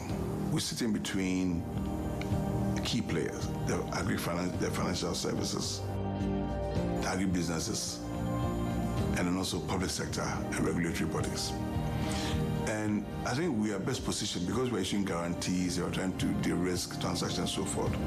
We are best positioned to identify risks that we can mitigate to ensure that non-performing loans reduce drastically within the sector. Now, some of these risks we see could be policy or could be regulation. But they have impacts on the sector, for example. You know, we are a public sector institution. We want to work within that ambit, but we also work in a private sector space. The way we see ourselves that for the next 2-3 years, we are promoting this platform so the private sector can bring to us issues that are affecting them. Financial institutions can bring to us issues that are affecting them So we find a way to engage public sector to help address these things. Because these things can also be a key risk to seeing growth in it, And that's why we are focusing for the next 2-3 years this issue of having a platform. Let's call it an exchange platform, a platform that allows other key players to bring their problems and for GELSA to use this team of experts, both in-house and also out-house, to look at it, analyze it, and then make recommendations that will bring all the key parties together. When these things are done, it then ensures that we have a more competitive environment for agribusiness to flourish. And that's one of the key visions we're driving as we move towards our 4th year of operations.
Work, will it do it?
Wow.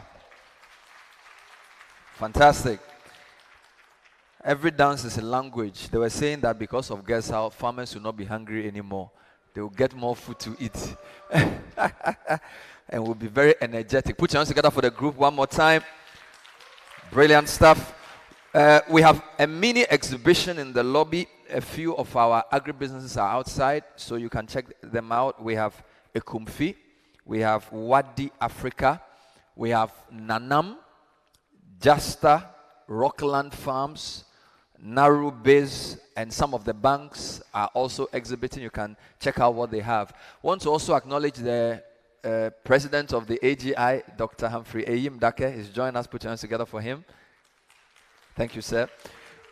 So we've heard from Minister, we've heard from Bank of Ghana, we've heard from everybody on the supply side. But let's hear from the banks themselves, okay? So the PFIs led for today's program by Dr. Kofi Mensah, MD of ADB, will come and tell us whether this Gersal thing is going to work at all and how much money they will start making available for our agribusinesses. Put your hands together for the MD of ADB, Dr. Kofi Mensah. Thank you.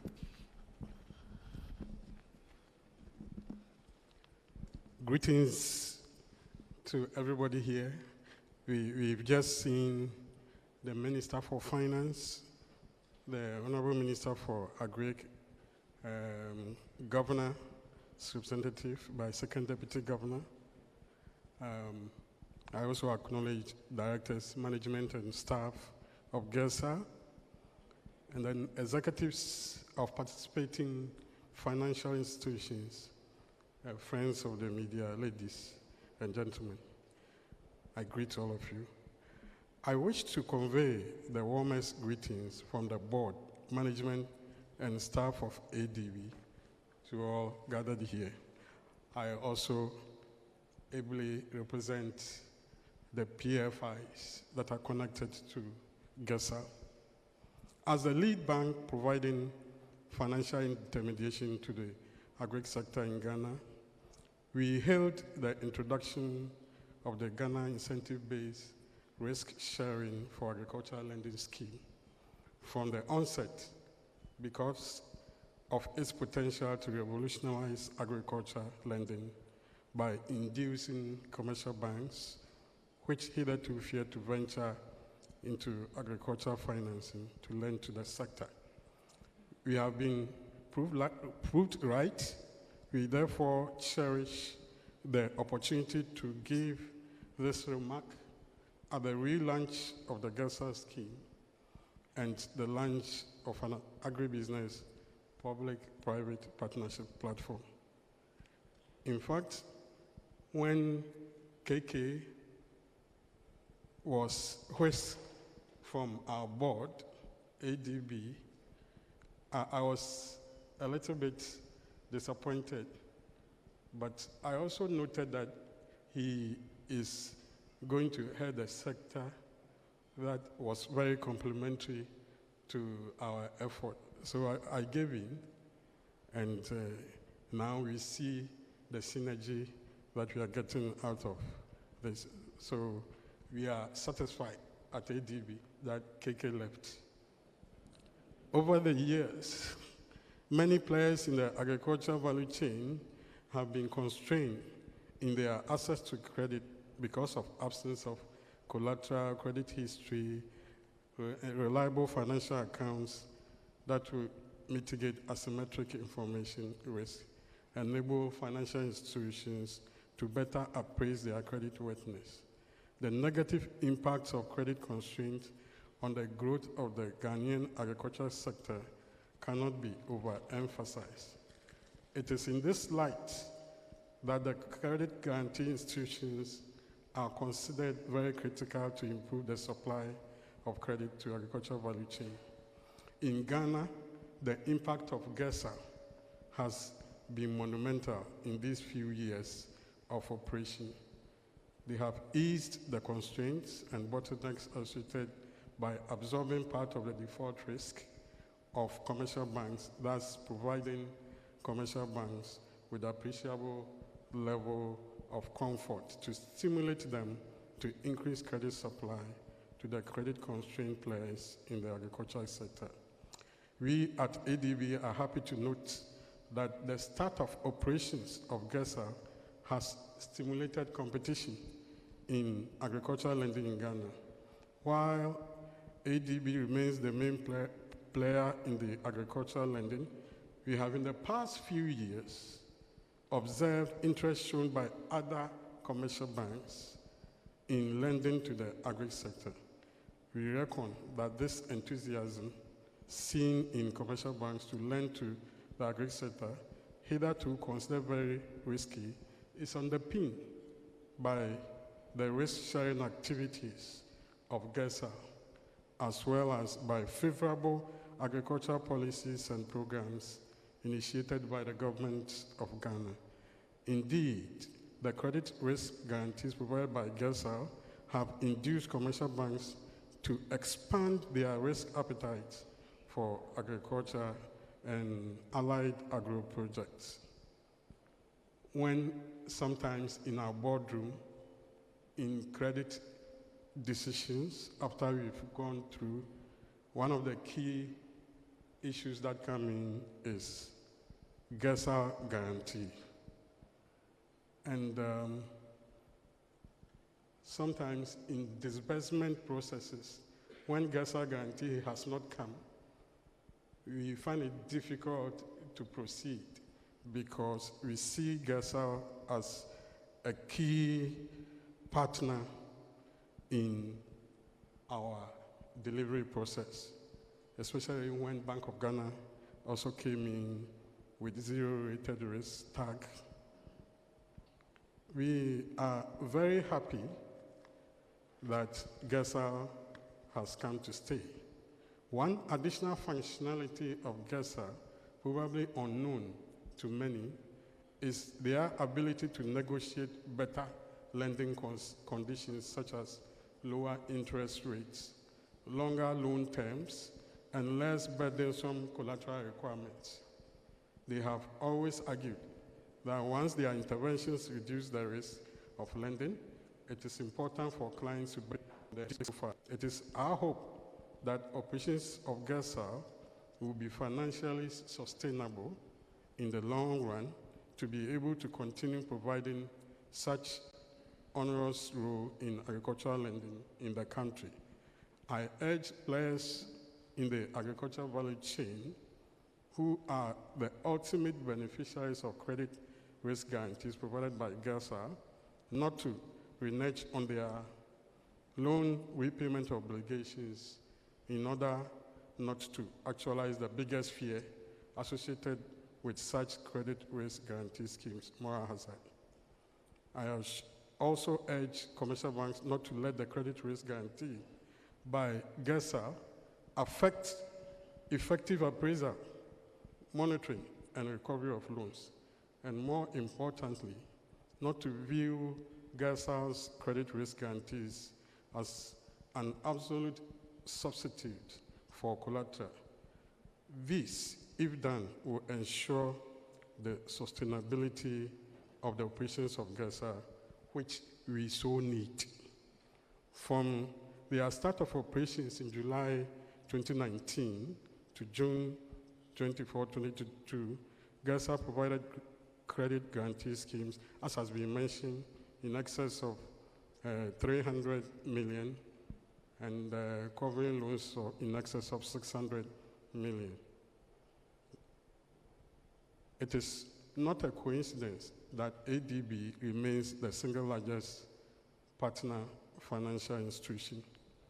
ADB stands ready to work with GESAL and other sister financial institutions to prioritize some of the selected agricultural value chains to achieve import substitution and export objectives, and so are the other partner financial institutions. I must note this. The issue of collaboration is very important.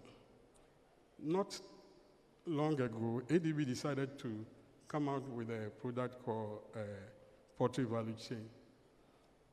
What we did was to bring all the players under ADB to finance each of them so that we can regulate productivity and also regulate inputs.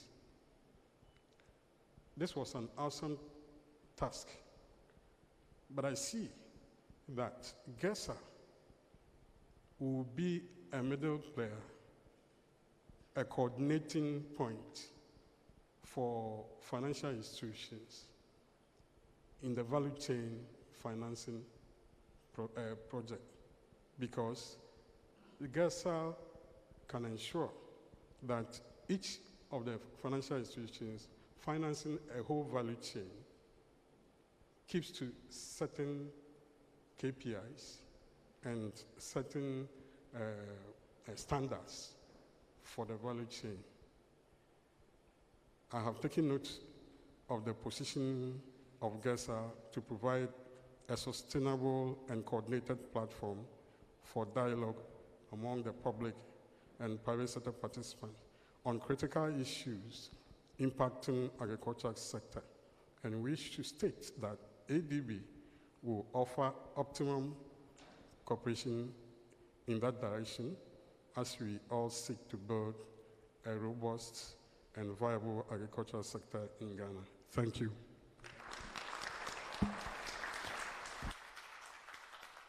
Thank you very much, Dr. Kofi Mensah. Please do it one more time. He's the Managing Director, Agricultural Development Bank. We take that as a promise. We would now finally hear from AGRA, remarks by Herman Mesan, a few remarks in endorsement of this very important initiative. Let's welcome Herman with a round of applause. I'm looking for Herman. Okay, he's all the way at the back. Please put your hands together one more time for Herman. AGRA.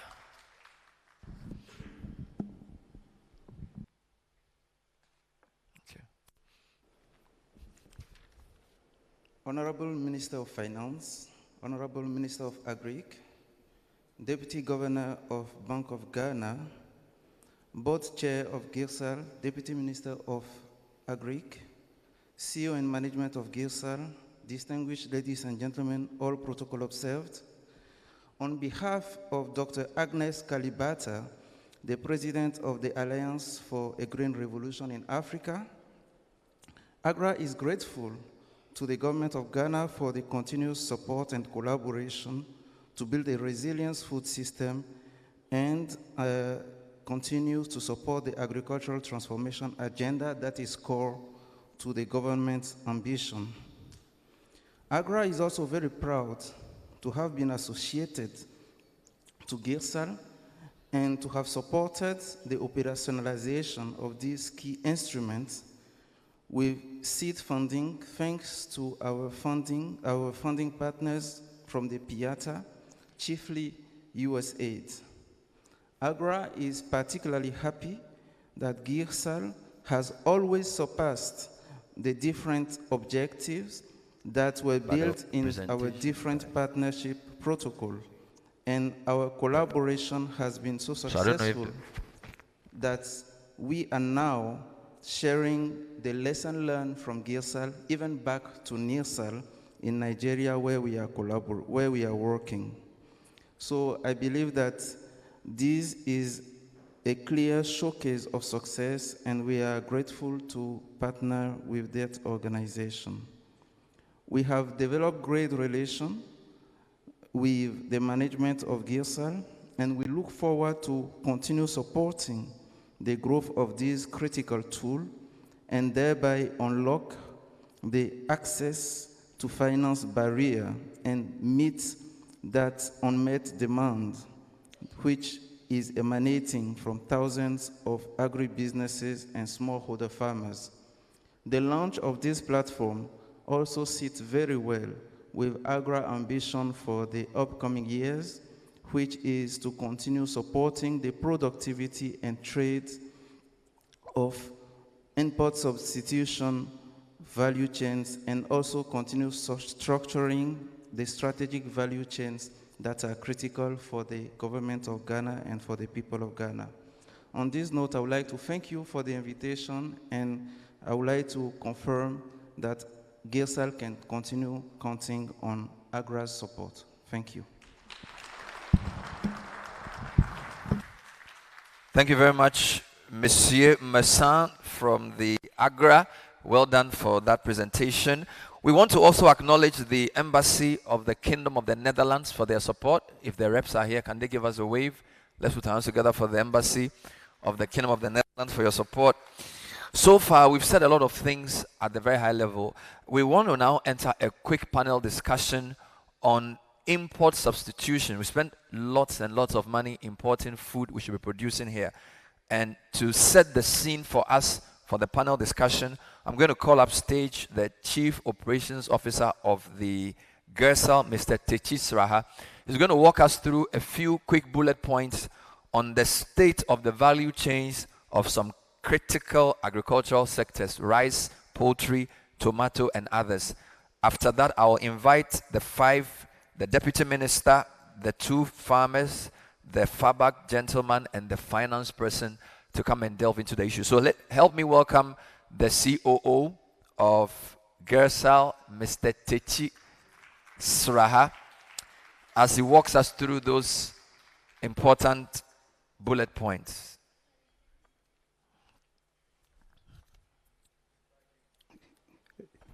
Thank you, Bernard. My presentation, my presentation this afternoon is to set the stage for the panel discussion. And I'm going to provide the fair facts with respect to the 3 value chains: rice, poultry, and tomato. So this is the outline of the presentation.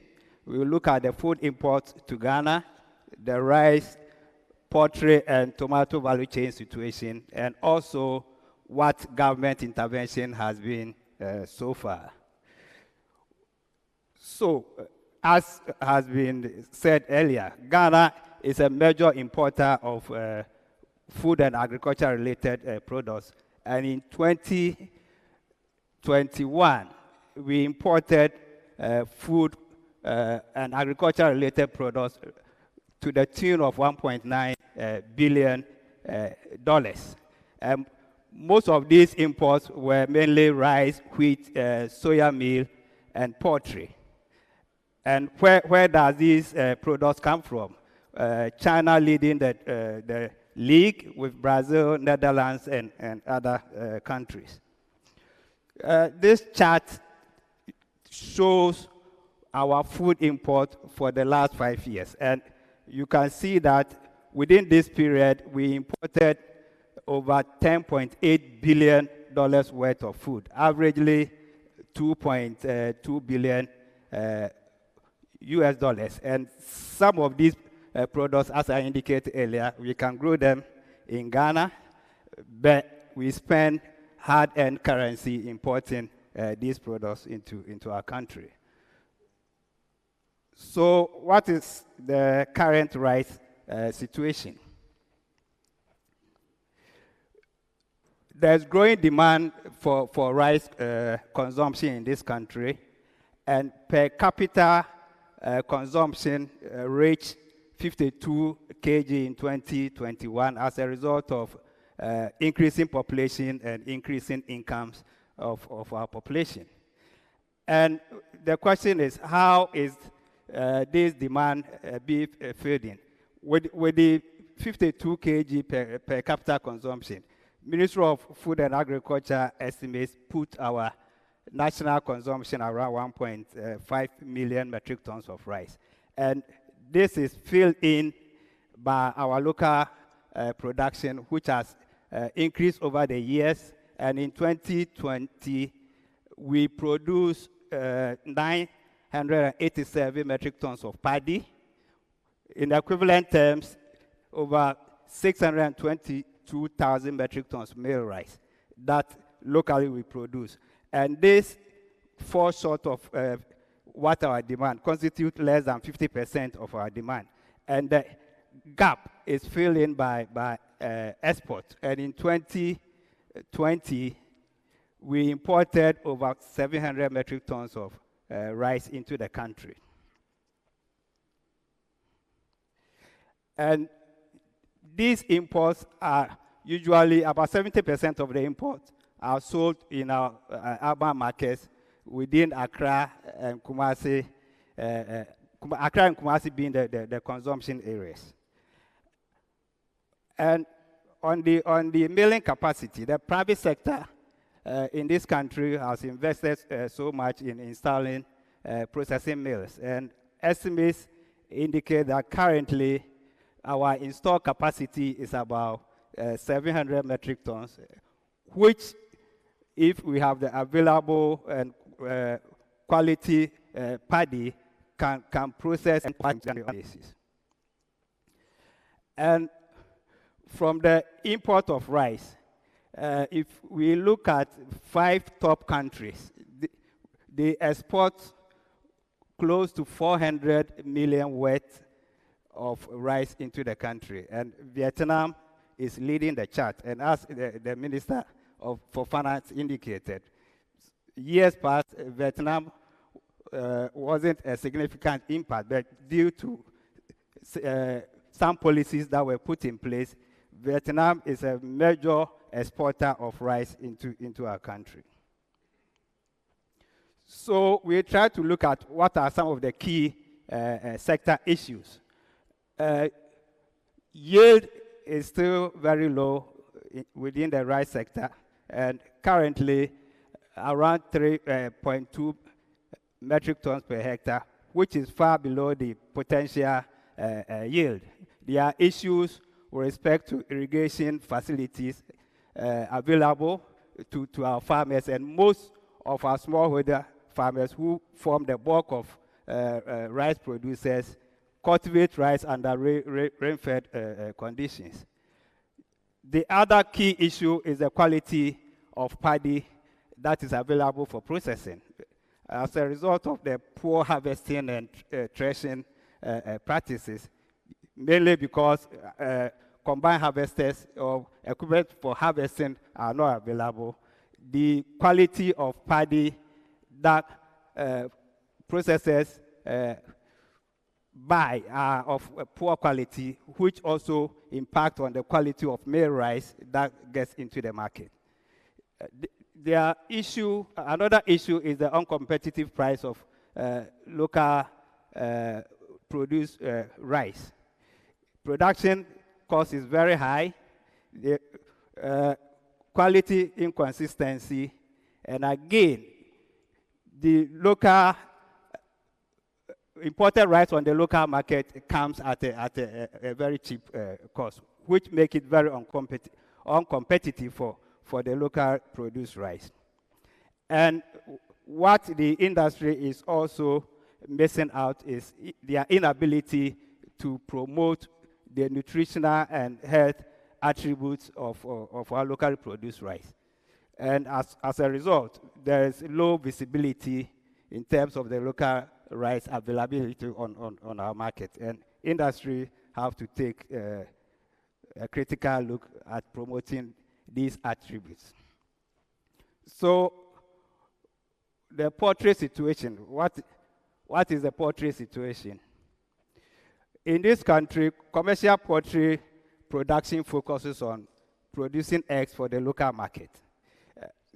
Some of the farmers who produce broilers usually focus sales during festive periods such as Christmas, Easter, and also the Eid festivals. And as such, demand for poultry is filled in by imports.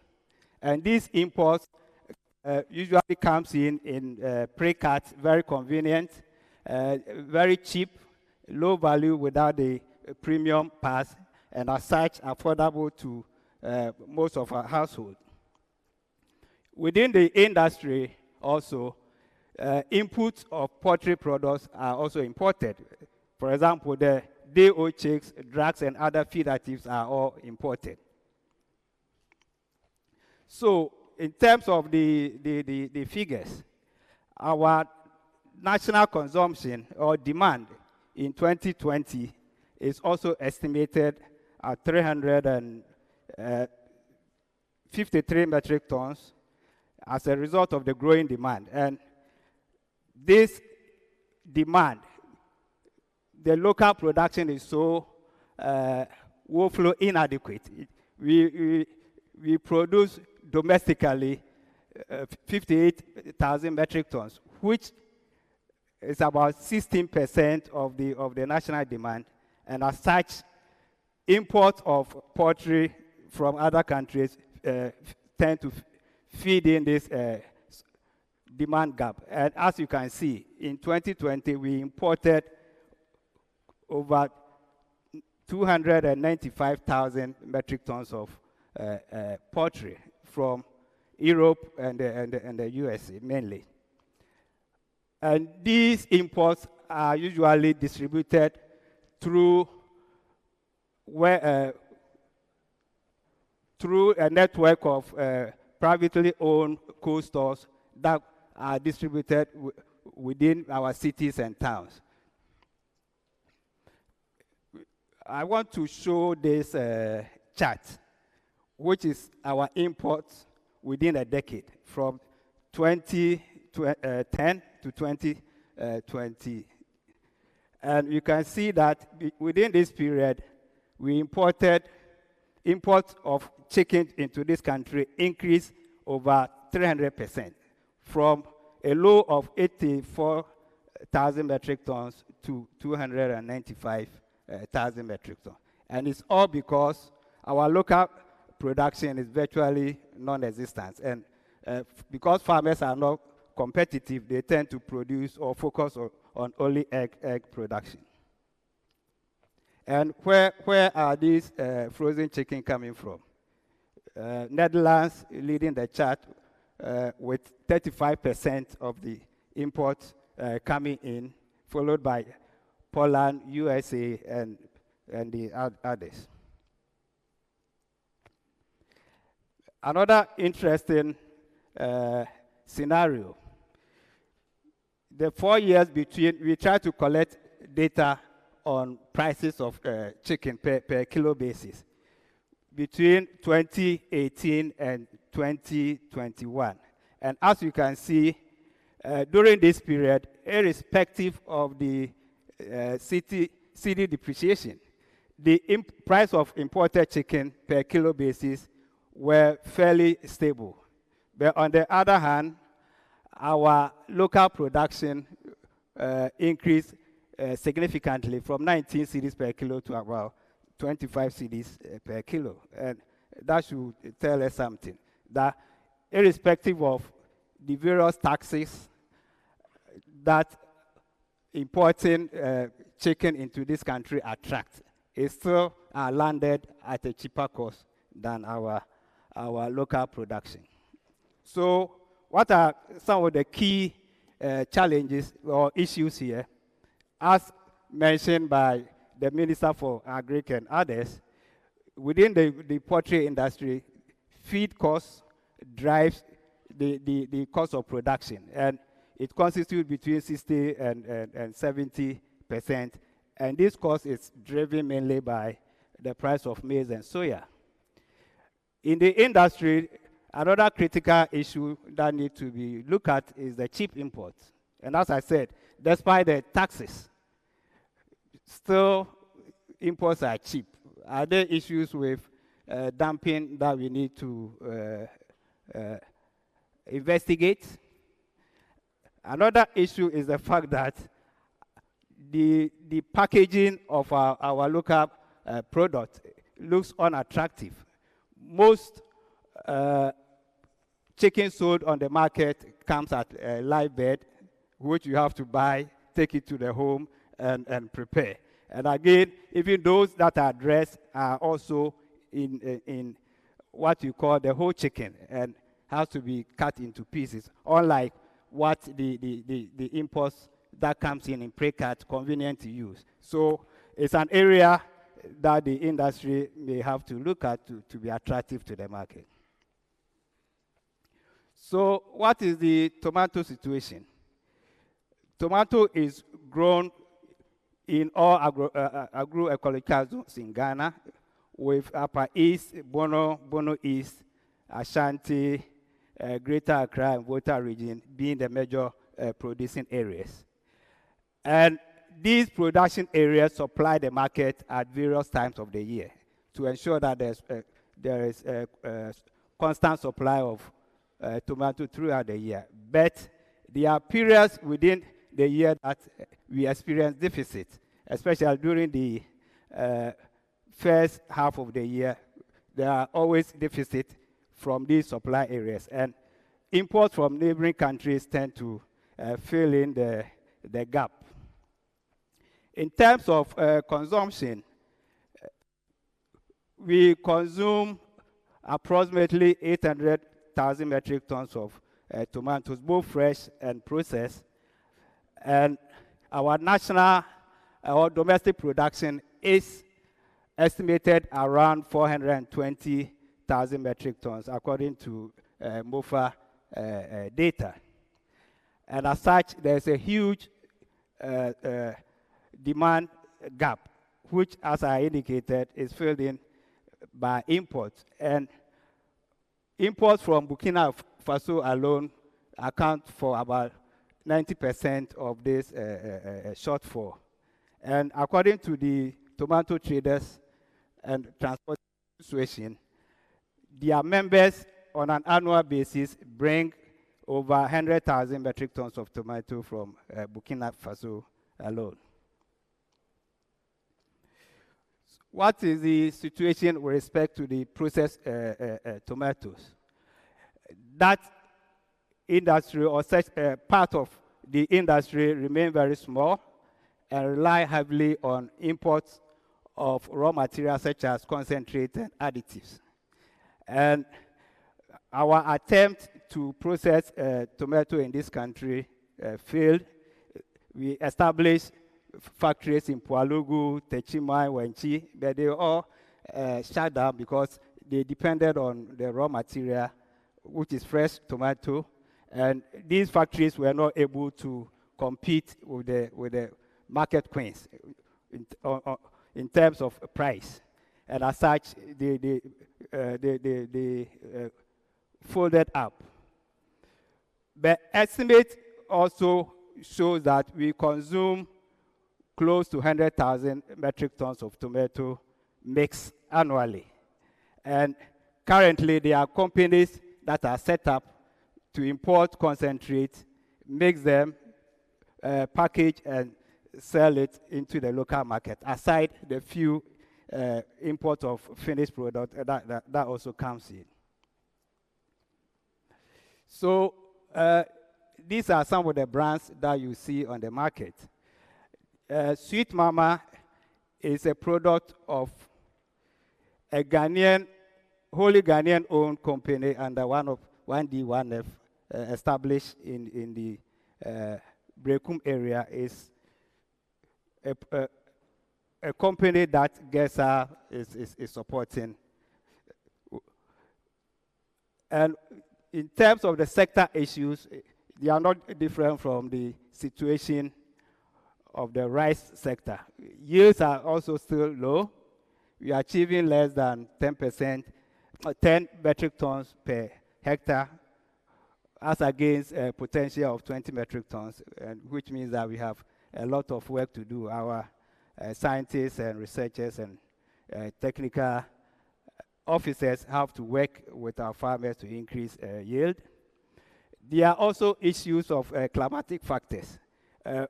Temperature, relative humidity variations also affect production of tomato in terms of their productivity in this country. And as such, certain varieties, growing certain varieties are very challenged.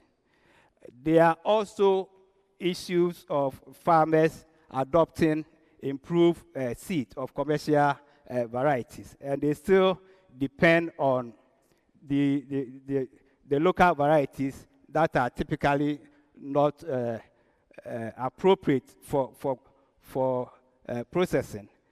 Normally, they have more seed, water content are very high, low bricks, and also color. And what, over the years, what has been the interventions that government has initiated in these three value chains?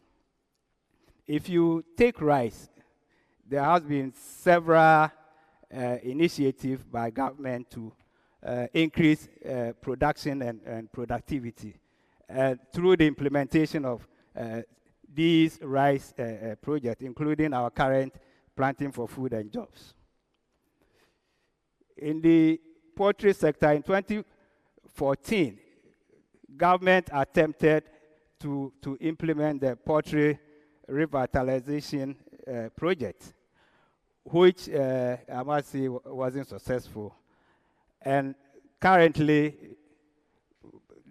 the government is implementing what is termed the Realm for Food and Jobs initiative to also ensure self-sufficiency in meat production in this country. We are yet to see the impact or assess the impact of this particular initiative of government. And then under the Ghana Cares Obatampa program, the agri component is supporting the development of 3 important tomato varieties for commercial production and also for processing. And in the poultry sector, the initiative is also going to support anchor farmers working with agro-growers to produce broilers. And through that support, these anchor farmers will be benefiting from 50% subsidy with respect to inputs, mainly DOCs and also feed for a period of production. And again, under the same initiative, government is also providing 50% interest rate subsidy for agribusinesses in selected value chains, including poultry, tomato, and rice. So, despite all these interventions that government has initiated and continue to implement, production of these commodities cannot meet the current demand, and import continue to increase on an annual basis. So the question is, what are the possible solutions that need to be put in place to address this high importation of food into this country? Thank you very much.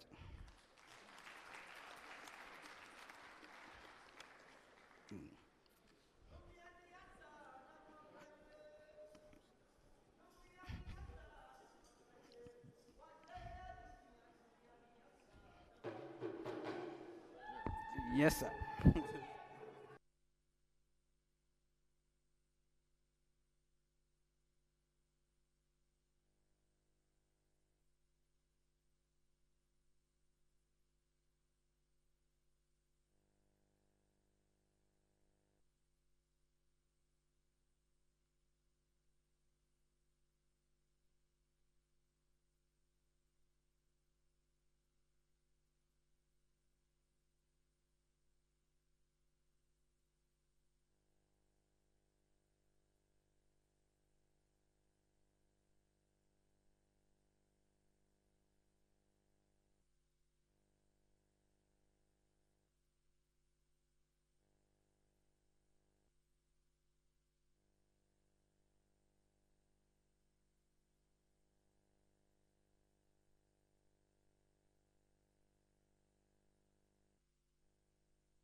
So I should call them.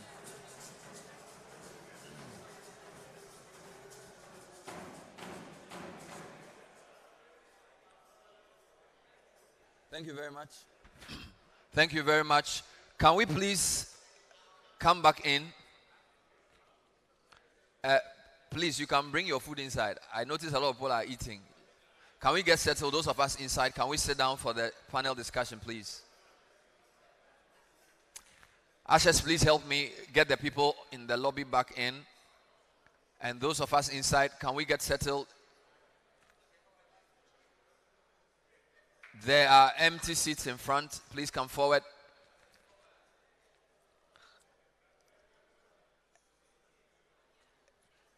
Ushers, please help me get the participants who are in the lobby to come back in. If they want to eat, they can bring the food inside. We want to go straight into the panel discussion.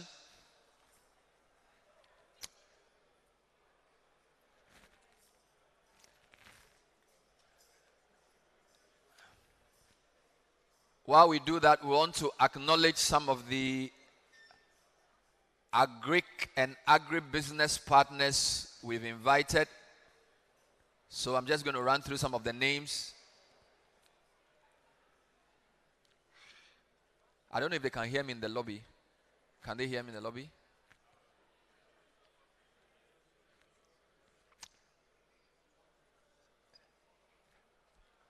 I can see people are hungry, so a lot of people are eating.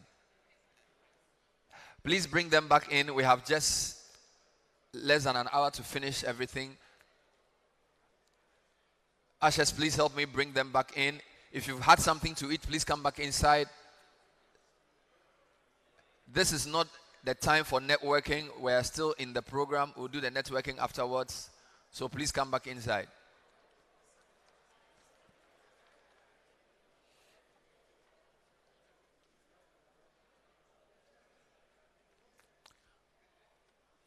While we do that, we want to acknowledge some of the farmer groups.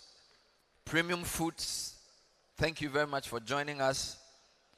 Pure and Perfect Services, Global Share Alliance, Yarik Limited, Tieta,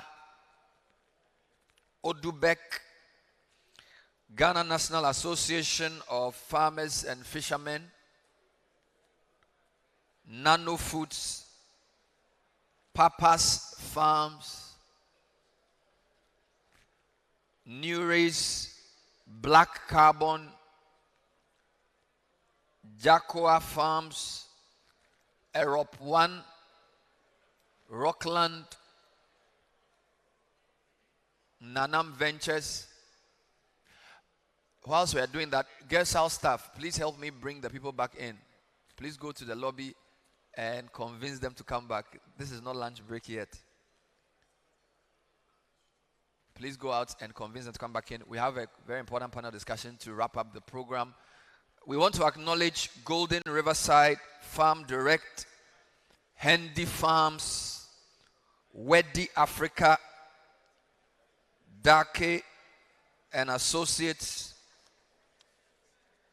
Ohumpong Farms,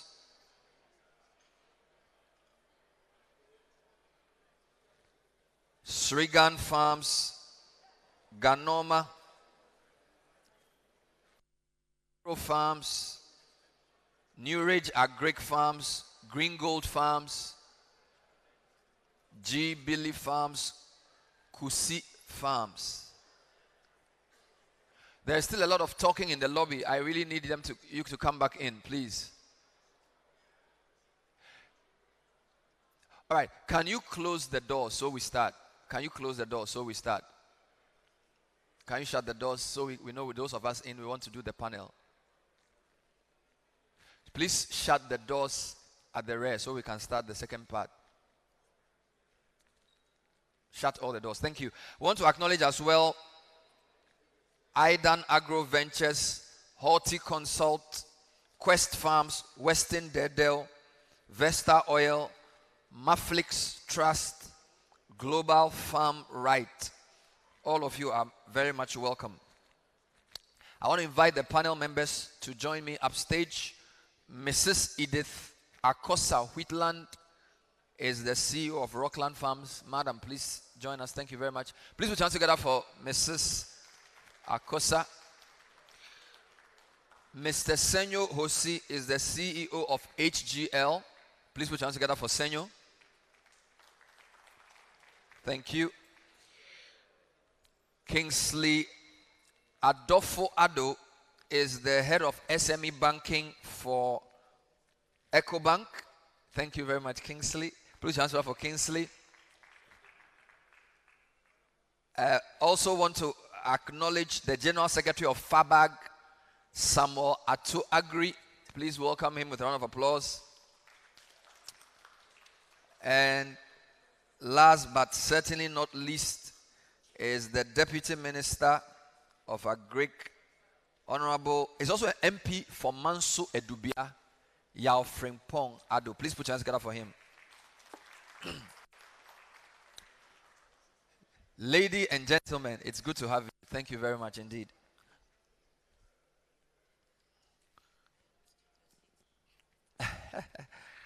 It will interest you to know that the deputy minister is a farmer, a medium-scale farmer of cocoa and oil palm in his village in the Amansia South district. So he also knows a thing or two about the problems farmers face. Another point of interest, Mrs. Akosa left the US to start a poultry farm in Ghana. I don't know whether she has regretted the decision and whether she wants to go back to America. But it is good to have all of you. Another point of interest, Senyo Hosi, for those of you who follow the media, for a long time he's been working for the Chamber of Bulk Oil Distributors. And they've been looking for dollars to import finished product. And I think because he's not getting dollars, he wants to now farm so that the import substitution we are talking about will work. So he's farming so that he will not lack dollars anymore. I don't know too much about the agri credentials of Kingsley. Kingsley, I'm sure you will say your grandfather was a farmer. Kingsley, don't disappoint me. You're a farmer too. And then Atu Agri, Fabag. Maybe let me start with you. Are you what is Fabag? That's Food and Beverage Association of Ghana. We have a mic. So I was. Yes, please test your mic. That's the Food and Beverage Association of Ghana. So you what do? You import food?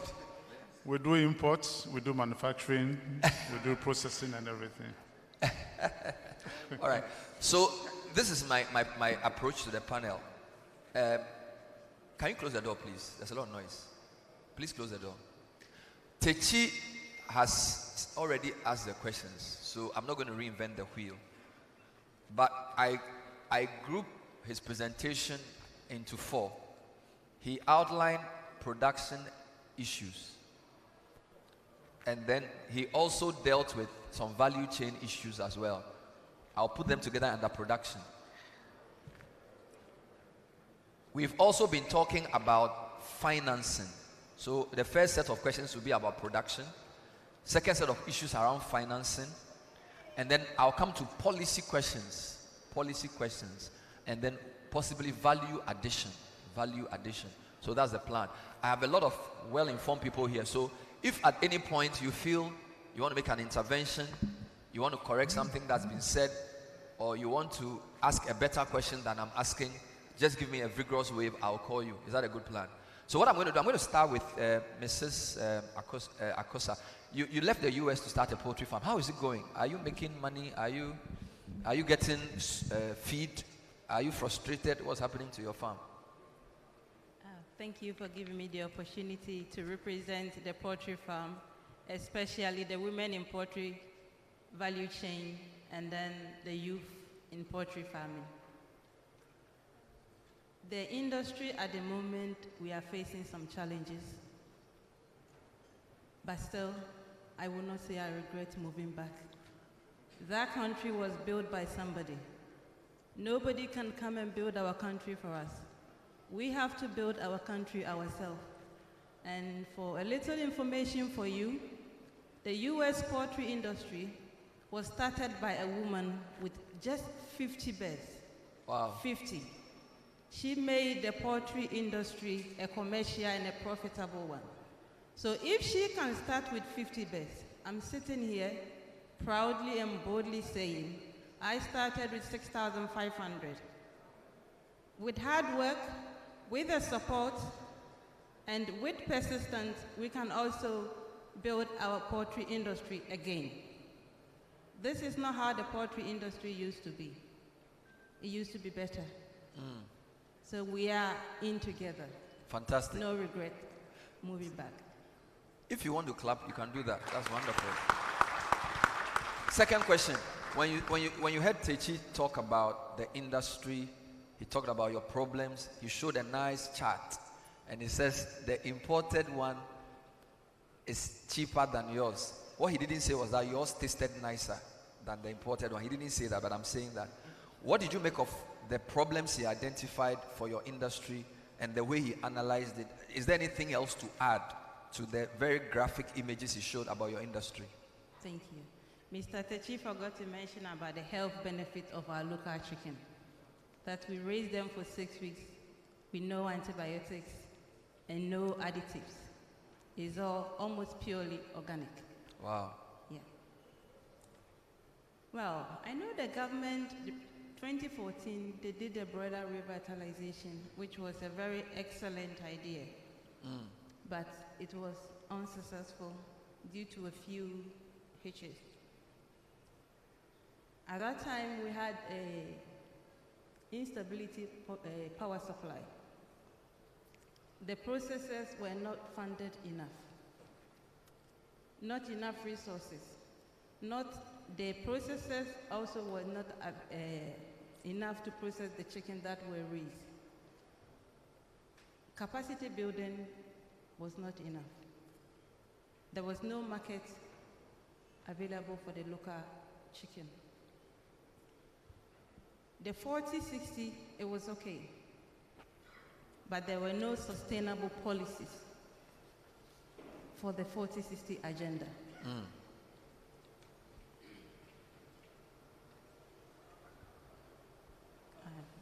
So those were some of the issues. Those were some of the issues. And the hatcheries too were not funded enough to produce the quality day-old chicks that we need. The technologies involved in their hatchery is on a low side. We need to invest a bit in technology on the hatchery side and a bit also on the production side. Fantastic. My last question to you for this round. In terms of all the challenges you face, is access to credit one of the big ones? Because they've even spoken about high cost of feed. You've mentioned energy cost. In all the problems poultry farmers face, how important is lack of access to cheap credit? It's very important. Our ADB guys are here. And with GESA coming on board, I think ADB will have the confidence in giving credit to farmers. And we were looking into the government for what they are saying, the 50% subsidy, that will also help. And if we have a policy for our market, ADB or the other banks will have no problem in giving credit to the farmers. Well, Kingsley is not very happy you keep talking about ADB because he's actually on the panel because he wants to help you, but you keep looking at ADB.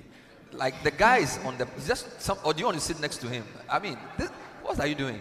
There's somebody from a bank, and from the last time I checked, from the financials of the banks, EcoBank is much bigger than ADB. They made much more profit, and I'm not against ADB, but I'm just saying, next to ADB. Kingsley. Hi, Mr. Kingsley. Welcome, but when it comes to agri, ADB is always number one. Okay. Wow. Very interesting. All right. Thank you. Put your hands together for her. Thank you very much. I know Kingsley is taking notes, and I'll come to Kingsley. I'm still on the production side. Rice. You wanted to enter farming, and you chose rice. Yes. I'm surprised of all the things you could have done, because rice has been tough for many people. Why? The demand gap is, the supply gap is quite huge on the rice side. And beyond that, unlike maize, which is pretty well bashed, you don't really have that much on the rice side. And rice is both an intermediate product and also a finished product at the same time. You can actually have extruded snacks out of it and actually change the face of that. You also look at the trend, our consumption pattern. That growth is massive. So that is where our eating future will really be as far as our staples and cereals are concerned. It is now second, number two.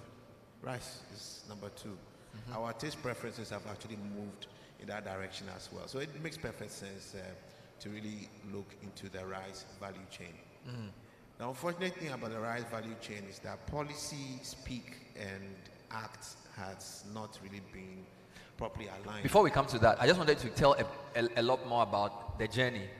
You have a large rice farm, you work with outgrowers. Just give us a bit about AGL, so those who don't know will get a sense of who you are. But I actually started off with maize. You started with maize? I started off with maize, with MOFA data. Okay. Respectfully, Minister, it is the most unreliable data in the industry. Oh. I got pretty well bent with MOFA data, and I had to learn real data. Wow. Then I realized that as far as the value is concerned, it may be better off moving on to rice. My entire journey in agric is driven by some economic philosophy. I think that for us as a country, any country, as an economic policy analyst, for you to optimize your productivity, you must actually have a lot more of almost all your people in active production. We are highly semi-literate. We sometimes don't want to admit it. And to really get that group of people really productive, you should be able to get a sector that can easily draw them in. So I identify agriculture and tourism as anchors for that. Okay. And I wanted to live the talk. And the next thing too is you don't really see capital moving into agriculture because agriculture has not been wealthy. I mean, the risk there is quite big. You've not bottlenecked it, and you also have inadequate visibility. So one of the objectives for me was to make sense of agric because as a country we must feed ourselves. So if I make money elsewhere, I have to find a way to really make agric work in my little space. It is not the most economically productive as far as my investments will be concerned as of now, but that is where the future will definitely be. Everybody has to eat. So that's my journey into agric. How has it gone so far? Are you making money? It's been 5 good years. How many tons are you producing? Do you have a mill? Are you exporting? Yes. Just tell us how it's going. So we have a 3,000 ton silo infrastructure. We have a rice mill, and we also have some farms as well, also with some irrigation resources in there. But more importantly for us as a model, we really want to not replace the farmer, but actually optimize the farmer. So we're going to areas to really get people transformed economically. So we're working with a lot of outgrowers and managing the agronomy A to Z with mechanization support, all that. And unlike your experience with ADB, EcoBank is the bank. And not just EcoBank, for sure, Gesal. Because Gesal is the pillar that's driving banking in agriculture today. Wow. And KK, God bless you for all you have done with Techichra. I am very, very proud of what you've done. Forget Exim Bank's English, all those. It is Gesal, and I'm grateful to you too, Kinsley. You're a nice guy. I just wanted to understand a bit about the money side, because a lot of people talk about, did you use your own money first? How did you get money? We have been purely equity funded, and it's been deliberate because we don't. Well, for me, integrity is everything. So I need to perfectly understand something before I actually ask others to come and invest in it. Okay. And what we wanted to do too was crowd farming. So we're going to build an agric estate. So all the fine gentlemen and ladies here who want to have a flirt with agric, you don't need to understand agric. We will understand that for you. So you come and just fund the season and have fun at the place. We wanted to make agric cool, and we will do it. Okay. And it's going to be a process. So first, you need to have risk capital out there, and that is the most important one to really understand it. And we've spent a lot of money. KK knows my numbers, and it's been a big hit. But now we've really turned around the corner. We now pretty well understand our industry and are better positioned to leapfrog and win for Ghana. Unfortunately, this is something that the Agriculture Ministry, and I mean, now that you have this platform, I think Gesal will be able to support. So people don't need to suffer how I did.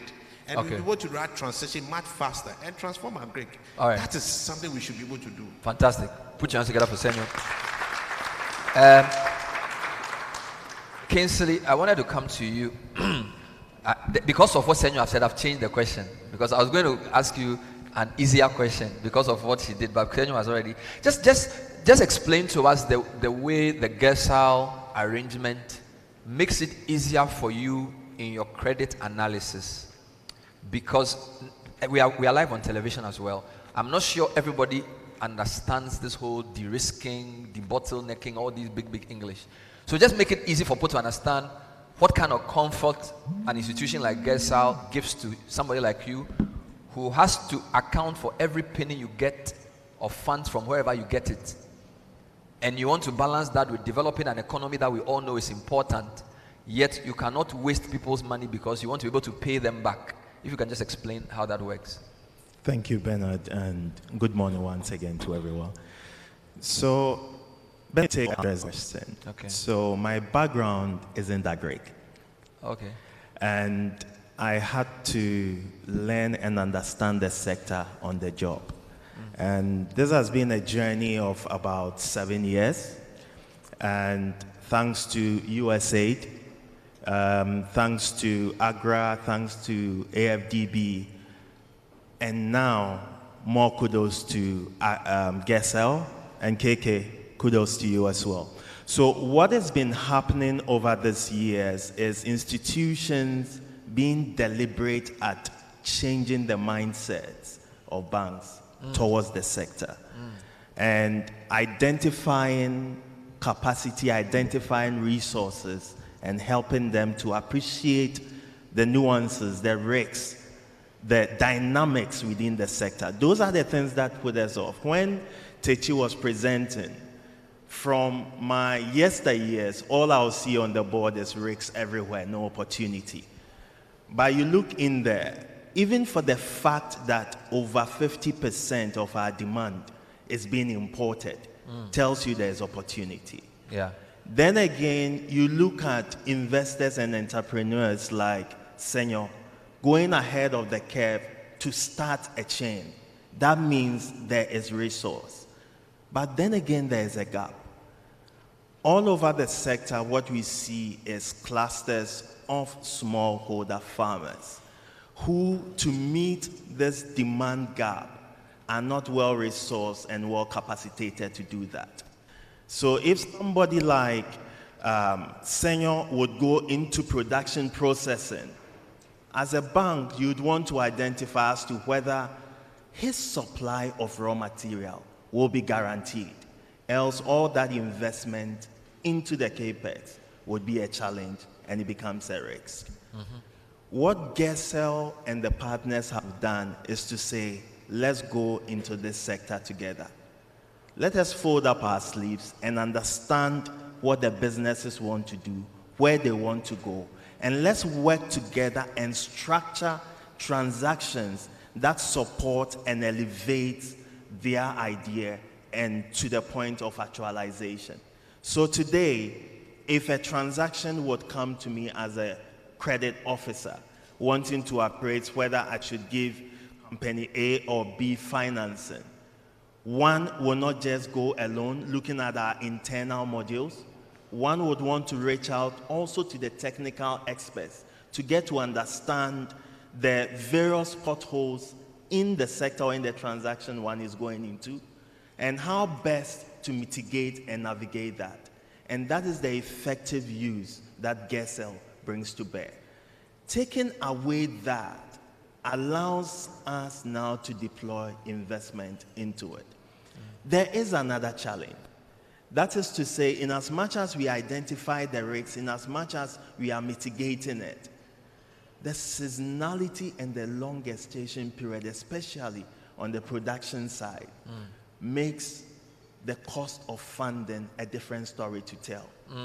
And jumping ahead, that is where an institution like DBG comes in, making funding available at the lower, most affordable end to banks for on-lending, and equally allowing us to lend on a longer tenor. Because take basic working capital. An agribusiness's need of working capital is not the same as the importer. It's not the same even as the processor. Yeah. It is different at the production end. Yeah. One needs to understand the cycle and be able to fund effectively that working capital gap. And when all is said and done, GESEL and other risk partners come in to say, we would de-risk the uncertainties that you are exposed to. I would also want to mention Ghana Agricultural Insurance Pool, which also has come in to help us understand and also de-risk production to encourage us to do more within the sector. Round of applause. Fantastic. My other question to you, you sort of preempted it in a way. So GESEL addresses one part of the problem, but Ghana has a very high interest rate environment, and the cost of funds is very high already. So GESEL has done their job. You hinted to DBG. I wanted you to elaborate because you know what? Before this program, we were analyzing the financials of all the banks. Two problems. Most of you in the past year, you bought government money. So you actually, and not just you, almost all of you, you invested, in fact, your interest income, majority of it was from securities, especially monies you lent to the government. And then a little bit of that went into credit. Then the percentage of your loan book that went to Agric for all of you was all below 50%. Very, very small. In fact, some it was negligible. And I understand that. So my question to you is DBG the answer? Or is there more to the issue of money to the Agric sector in particular beyond just DBG? Because is DBG the magic bullet? Just explain how they develop, because again, the man in charge, the board chairman for DBG is the same guy in charge of Gersal. So, yeah. He's wearing two hats. Yeah. I don't envy his role, though. It's a tough one. But yes, Bernard, is DBG the only answer? Is no. Okay. And I believe the finance minister alluded to that fact. KK in his submission did same, and a host of the other speakers. We need collaboration, and we need to pull together resources to have a tunnel vision to have that much needed transformational impact that we want in the sector. Yes, DBG will bring in low-cost funding at a longer tenor. That is critical. You are referring to some investment in risk-free assets and returning so much to the banks. As an investor, you would have two opportunities to invest in. Without pushing too far, you are returning the more on the other. However, on the other, you need to push beyond your limits with all its uncertainties without firm guarantee that you return on that. Obviously, gradual investment into that would be the case. But all of the dynamics we are speaking about today, GESEL, DBG, and a host of other interventions from DFIs, allows institutions like us to now have, call it a portfolio of concessionary funds to impact the center. Low-cost funding, yes, indeed, is key, because already production from the center and inclusive of processing compared to imported products are at the higher end. We need to bring that cost of production down, and that is not only about financing, it's about really aggregating the various stakeholders, the various intervention, and direct a deliberate strategy towards financing Agric in a more efficient and economical way. Fantastic. The banks here, has he answered properly on your behalf? Because he's talking for EcoBank. Where are the banks? Is Julian still here? Any bank person? Is he speaking properly for you guys, or you want to add something? Is there any bank here that thinks he's misrepresenting you? Okay. If not, put your hands together for him. Okay, yeah, a couple of banks. So I saw ABSA. Is it Daniel? And then I saw, just send the mic to them. Just want to get quick comments on banks whilst we are in this junction. Because maybe he's left a few points out. Yes, sir. Are you from a bank? Give the mic to him. Any bank here? Okay, yes. Head of Agribusiness, ABSA. Good morning. From the point of high interest rates, we all know what is happening in the system. We all know from Bank of Ghana's point where we are at, GRR and all that. We learned on the back of that. But for us to be able to be transformational in what you are doing, especially in the agri space, we know that that would not work. And the point has been made over and over that there's the need for collaboration, there's the need for partners to work together, there's the need for some push to come so that we'll be able to do interest rates that would help businesses, especially in the agri space, to be profitable and meet our food security needs and our export needs. So I think that we all need to collaborate. We have had support from USAID and all those other partners who have worked with us, but there's the need for more to be done to reduce the rates for Thank you. actors. Thank you. Thank you. I noticed Finance Ministry and BOG have disappeared because the question would have come to them, but they just sort of escaped. So, is there any body from Ministry of Finance still here? They've left. Bank of Ghana? They've left. Okay. So, thank you for that intervention. Minister, I have a big question for you, but before I come to you, FABAG, when I introduced you, Senyo said you guys just import. So you are not solving any import substitution, anything. You are rather worsening the situation. So tell me about FABAG and explain to us why you are part of the solution and not part of the problem. Thank you very much for the opportunity. I wish we could just produce locally without imports. Produce locally without the imports. Okay. But we can't do away with it. Now, as an institution, my organization is part of those that, on the other side, they import rice, sugar, and other food commodities that we have in the country. And then also export grains and others. And then also do manufacturing in the beverage sector and all. Now, we seek to actually do food processing if it comes to agro processing. Unfortunately, most of the agro-based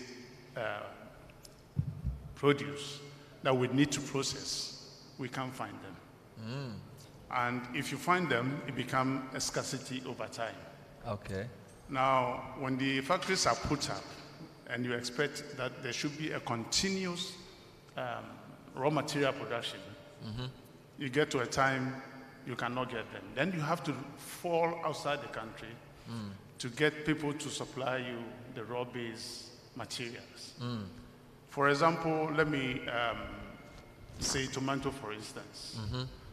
Now, we have been talking to the Ministry of Agric over time to let the farmers have the real quality seeds that they can produce to feed the tomato industries. Unfortunately, the kind of tomatoes that is being produced in the country, we are not able to process them because they have low fiber and high viscosity. By that I mean there's so much water in them, we cannot process them. It takes a very large quantity for you to get the quantum that you want to at least feed them. So in order for us to be able to do that, then we will rely on the government to give us the kind of products or the seeds that the farmers will be able to produce to feed those industries for us to produce. Now, if we take a poultry instance, if we stop producing or importing poultry, what will happen is that we cannot feed the country as of now, because the kind of production that we are doing is not able to feed the whole country at a go. What we are doing is just producing from the farm to consumption. Okay. We don't have any reserve if it comes to storing for tomorrow. So then we produce, we give into the table, and then it's consumed, and then we have to wait for the next production. Now, what you see, the imported poultry, for instance, that you see into the country, there are Ghanaians who have invested their money overseas, that they are producing chicken and turkey, because it costs less to produce outside than in Ghana. Now, what we have discussed with the Ministry of Finance is to put in place measures that will make it more easier for us to be able to produce locally at a cheaper cost. If we cannot meet the level that we are importing, at least we will have a base that the Ghanaian consumer will be able to buy what is being produced locally. But unfortunately, this is not the case, because when you look at the cost of production that we have in Ghana, it's more above what we do import. And therefore, you ask yourself, well, are we going to import all the time? We are not interested in doing that. But then, being businessmen, you will look at the balance, whether we really want to do local production or we really want to import. So we try to tie the two together. And so let me just get you straight. So even on things you manufacture here, the raw materials are not readily available and they are too expensive locally. So it makes your production uncompetitive. Very well. So if there's a guarantee, so using tomatoes as an example, if there's a guarantee of continuous supply of the tomato itself and it's cheaper, you would use the local. Exactly the point. And we would discourage the imports. For now, you can see some of the tomato being produced in Ghana at a very good quality. Unfortunately, some of them are importing the concentrates and feeding them into production. This is not what we want. We want the produce right from the farm gate to the factory and then produce at a cost that we can. Senor, you look frustrated. We're able to do that. Sorry, why are you frustrated? Hey, take your time. You look frustrated. You can't eat your cake and have it. Okay. If you really want to transform the sector, put your skin in the game. You are the ones making the money. So they should invest. They are not investing. They want who to invest for them to come and chop. Okay, so you see, this kind of things, we must stop. We want to fix the country. Let's be honest about it. You are just importing, and it's easy. The banks are here to fund you. Easy. To fund me, almost impossible. God bless. God bless you. I'm sure you had your time. If you let me land, you understand the point not go from where I'm round. coming from. Your association, your members, who is producing rice? Mr. Moderator, who is investing in the production of paddy? No, it's very important. You see, I'm not here to ask all the questions. I want him to talk because he's the guy in the field. So let him talk. I used to trade. I used to manage as a structured trade finance person. I used to manage trade for one of the biggest players in West Africa, competing with Dangote cement. This is what Nigeria was doing. Simple matter. You really want to import. You want to start producing the cement. So you get an import license based on the production that you are showing or the investments you are making there. You're not making any investments in the space, but you're getting the opportunity to import and make the break.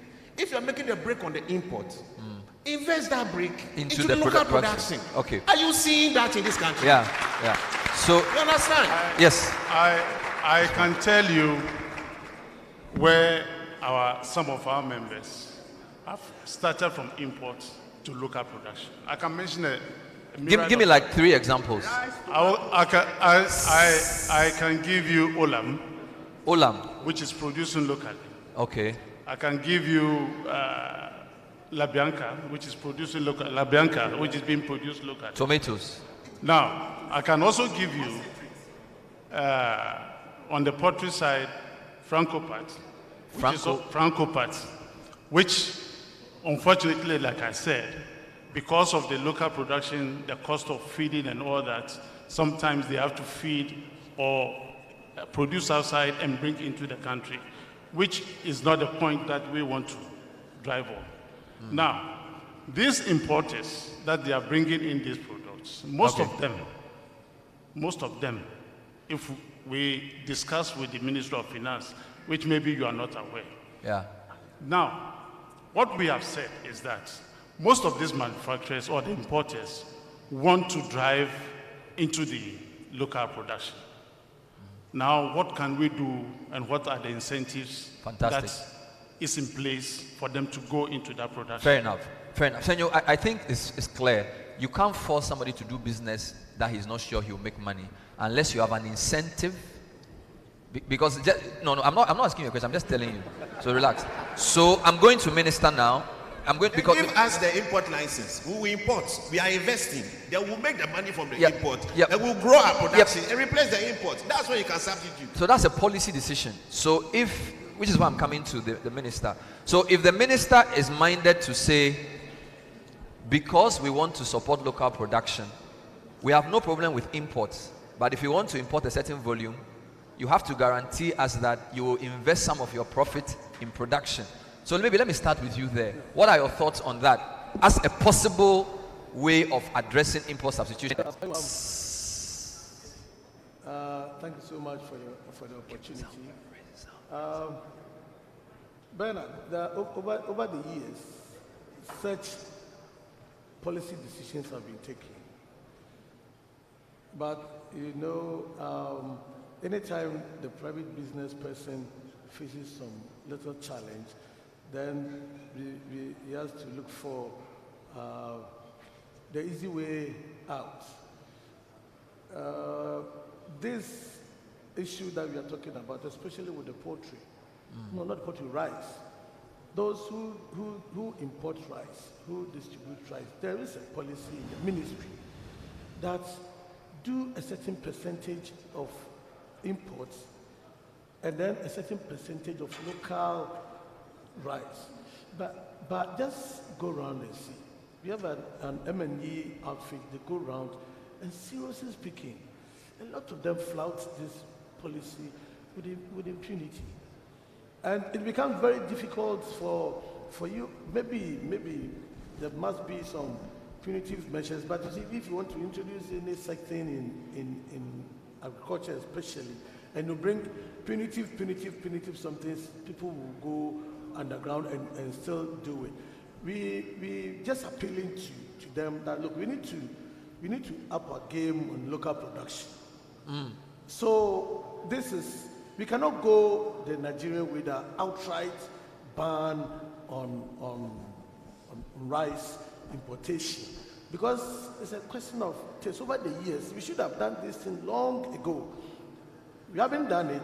People have acquired the taste for this long grain rice, foreign rice. So if you want to stop it, you cannot do it just by an executive fiat to say, look, from tomorrow nobody should bring in this and that. If you do that, people will go underground and still bring it under the cover of darkness. And that will be hurting still the local producers. We want to encourage local production of most of these crops that we are talking about. But it is up to organizations like Gazal and the financial institutions to take advantage of such situations and then provide the needed funding for people to be able to compete. You see, it's all about the competition. We can say that, look, like the revolutionary way that Senate will want to go. That is one aspect of it.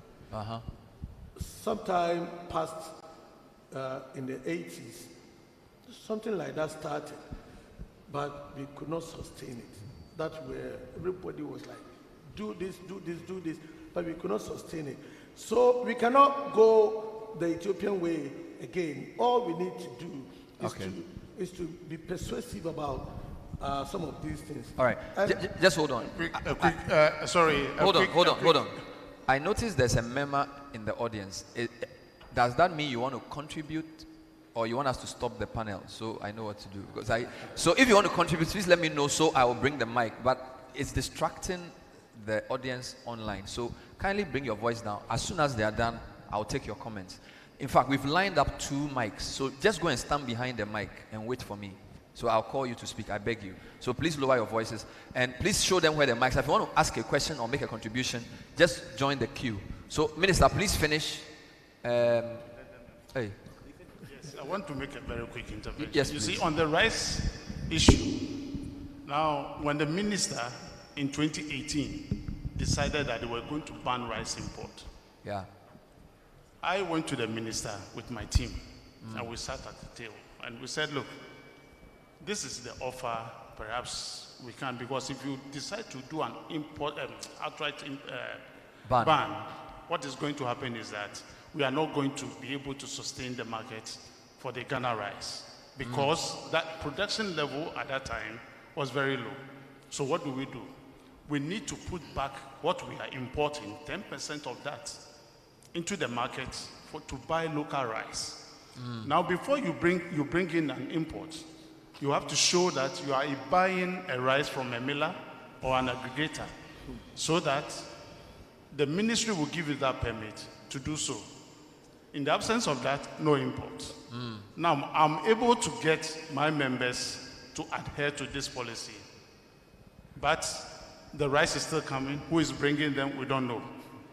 Okay. Now, I will tell you that all that we need is for the ministry to enforce that policy. Fantastic. And that will be done. All right. Local rice will be right. out of the market. I have a final question for the Deputy Minister, and then I'll take some questions.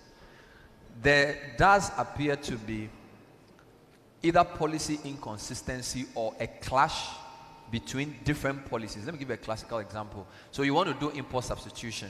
It means that on the production side, Agric supports people like Senyo. On the trade side, trade supports people who want to manufacture locally. So you do something like, you call it the benchmark value policy. And then you say, we want to reverse that reduction because it's not helping the local producers. During that debate, we did not hear explicitly from your ministry or the trade ministry. We just heard Guta, AGI shouting across the table. You didn't even come out to say, oh, farmers, come out and help us so internally we can win the war. Because I'm sure there are internal issues within trade, within Agric, within whichever ministry. We didn't, not a whimper. All of a sudden we said, you are going to suspend the reduction and there's going to be a middle ground. Is that not a failure in terms of policy leadership? Because if you really want to do import substitution and producers are telling you that reducing the benchmark value is going to hurt us, even if you're not going to come out in the open to say that we disagree or agree, we did not see the Ministry of Agric rally any support for the position that favors people like Senyo. You understand? So, I mean, how do you defend this? Bernard, Senyo will bear me out that issues like this, the appreciation of it goes beyond just one sector ministry, because these decisions are taken at cabinet.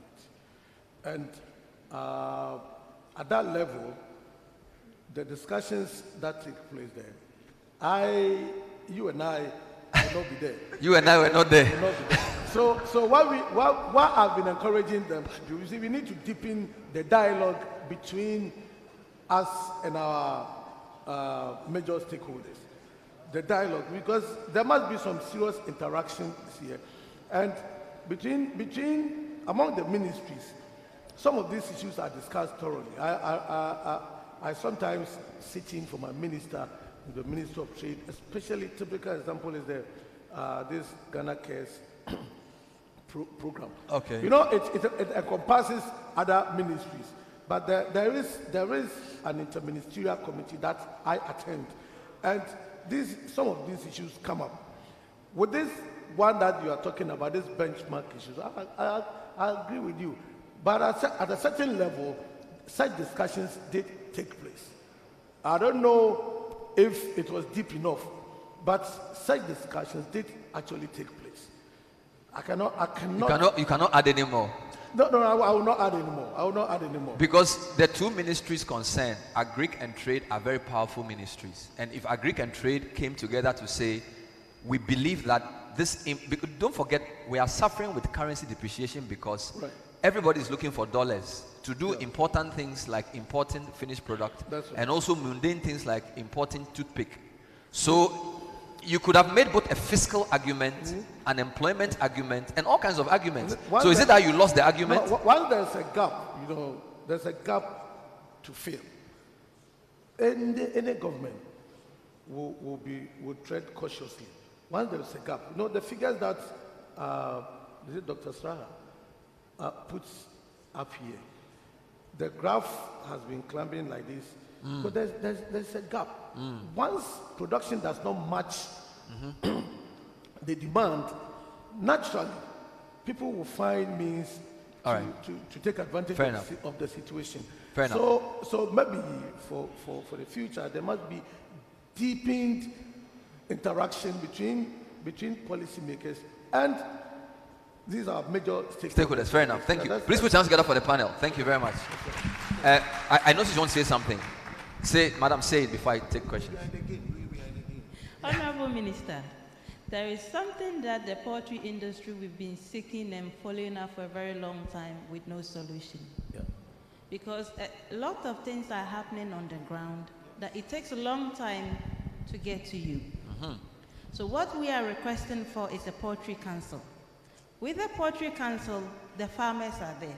What is happening will be brought to you before the damage occurs.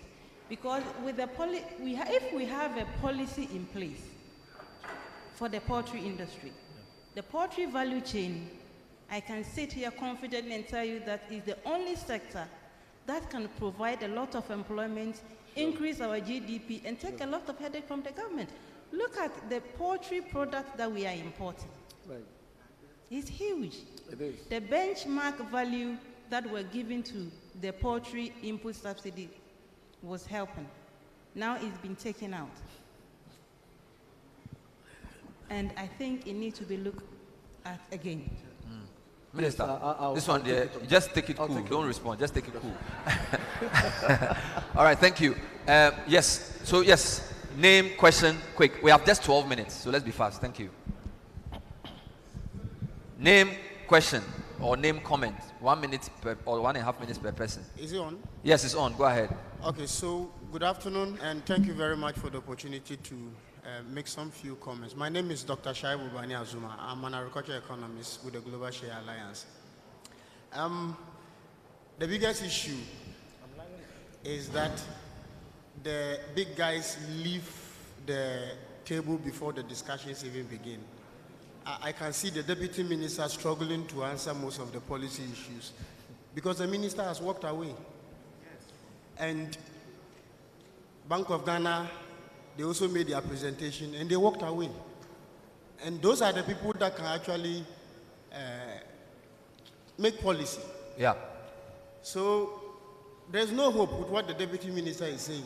When they are supposed to effect policy changes and all he's telling us about is conjecture. They don't even know how we can drive our policy. And that is where the problem has always been. How many years is it going to take us to bring new variety of tomato from Burkina to come and plant in Ghana? When cocoa was even smuggled into Ghana. Cocoa, somebody swallowed it and smuggled it into Ghana. And then we are just sharing, we are neighboring country to Burkina Faso. And we cannot even get variety from Burkina Faso for development. So this is where the issues begin. If the Agri Minister was here himself and listens to us, probably when he goes for cabinet meeting, there can be some changes. But he's left, and the Deputy Minister is here struggling to answer some of the policy issues. And that is where our problem has always been. They just make presentations and they all walk away. So let's begin to correct it from here, and then we can make some progress. I think we Thank should you. think Thank about you. this. Super. Yes. Hello. Yeah. Yeah. My name is Kwesi Nyamiche. There's another mic here, Bernard. Look straight. There's another mic here. Okay, Kwesi. Yes. My name is Kwesi Nyamiche. I'm the managing director of Vesta Oil Mills. Okay. I disagree completely with the deputy minister. Oh. Nigeria didn't get it all right, and they banned rice importation. And they've banned poultry importation since, for so long. I want to talk small economics here. Money goes around and comes around. Yep. You import everything, poultry, everything, forgetting that you are collapsing somebody's business. And we are laying people off. Next time when you bring your goods, who is going to buy? This is the reason why people are on the streets, because they don't have jobs. All our jobs are being taken away. You said you are producing outside cheaper, forgetting that it's cheaper because of economics of scale. Why don't you do the same here? They are the cause of what is happening now. Thank you. Yes. Hello, everyone. My name is Mohamed Taufik Bida, and I am a manufacturer. I process palm oil and do soap too. And my point might sound macro, but I think it's the root of, it forms a major part of the problem in our agri sector. I believe our market is not ripe enough for the level of freedom we've offered it. How do we price our products? In fact, in doing the finances of, say, an acre of maize, it will be very difficult to predict the margins to, allocate to it. You don't know whether maize producers will make at least 15% gross margins on it. We are unable to tell. How do you price a bag of maize? Is that okay? Asumedu is selling his bag at 200 cedis, and so let me sell mine at 200 cedis too. The next moment, a maize goes to 250. We don't know what influences it. And at the end of the day, the poultry farmer suffers. They say the cost of maize or whatever is high, and it ends up. So all produce from the agri sector compared to imports are always high. We don't know what influences pricing in Ghana here. It's so unregulated, such that anyone at all can price a thing. For instance, in the north, we'll be selling maize at, say, 200 Ghana cedis. You have a rich Burkinabe who comes to buy a huge volume at a go, and all of a sudden the price of maize shoots to 220, 230, and everyone has to suffer it. So I think government has to be deliberate about regulating our markets. Fantastic. Whatever products we have to be very deliberate. Then the finance person will be able to comfortably predict that if you produce this quantity of maize, you'll be making 15% gross. You're making this gross margins. Fair enough. Thank you. That's a fantastic point. Put your hands together. Yes, sir. Hello. My name is Douglas Oswamiao, a cashew trader, but I'm going to the, with regards to tomato processing and the challenges we're facing. I'm coming from Techman, and there's a facility there set up by the government some years ago to process tomato into tomato puree. After some years, there was no show. The reason was that the kind of variety, as has been said here, is more watery. There's higher water moisture content. So just as we were thinking that the government was going to address the issue by providing good variety for the farmers to feed the factory, we realized after some years the factory had been given to a private person. Some years down the line, we realized the facility has been changed from the original tomato processing factory to a sachet water processing factory. I left Techman yesterday, and as I was coming, in fact, the factory was still being used as a sachet water producing factory. Which company? I want to ask the minister, has the factory been sold out to that private person, or what are we doing? Thank you. Thank you.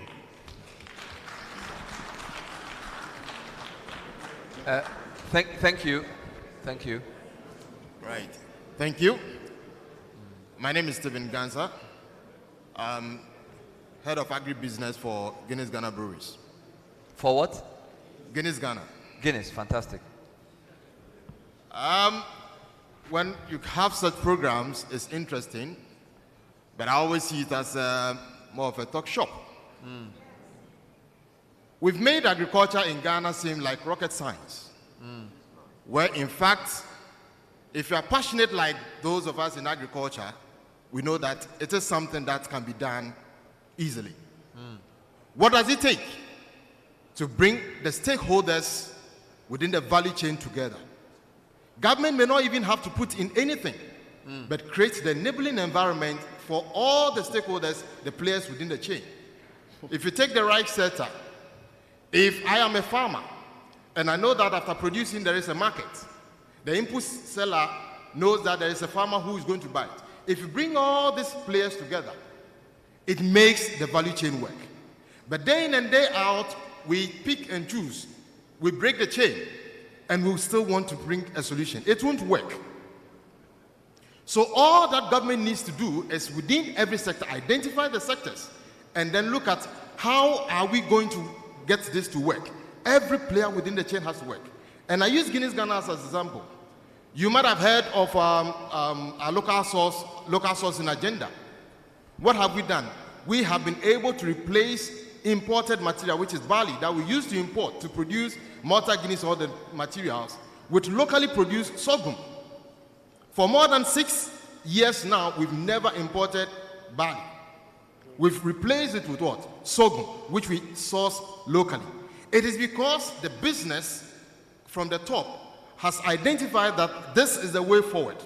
And by so doing, we had to invest behind it. And therefore, how do we do? We needed to ensure to see those the players within the chain and bring them together to allow farmers to produce and then bring the off-takers, and we provide the market for it.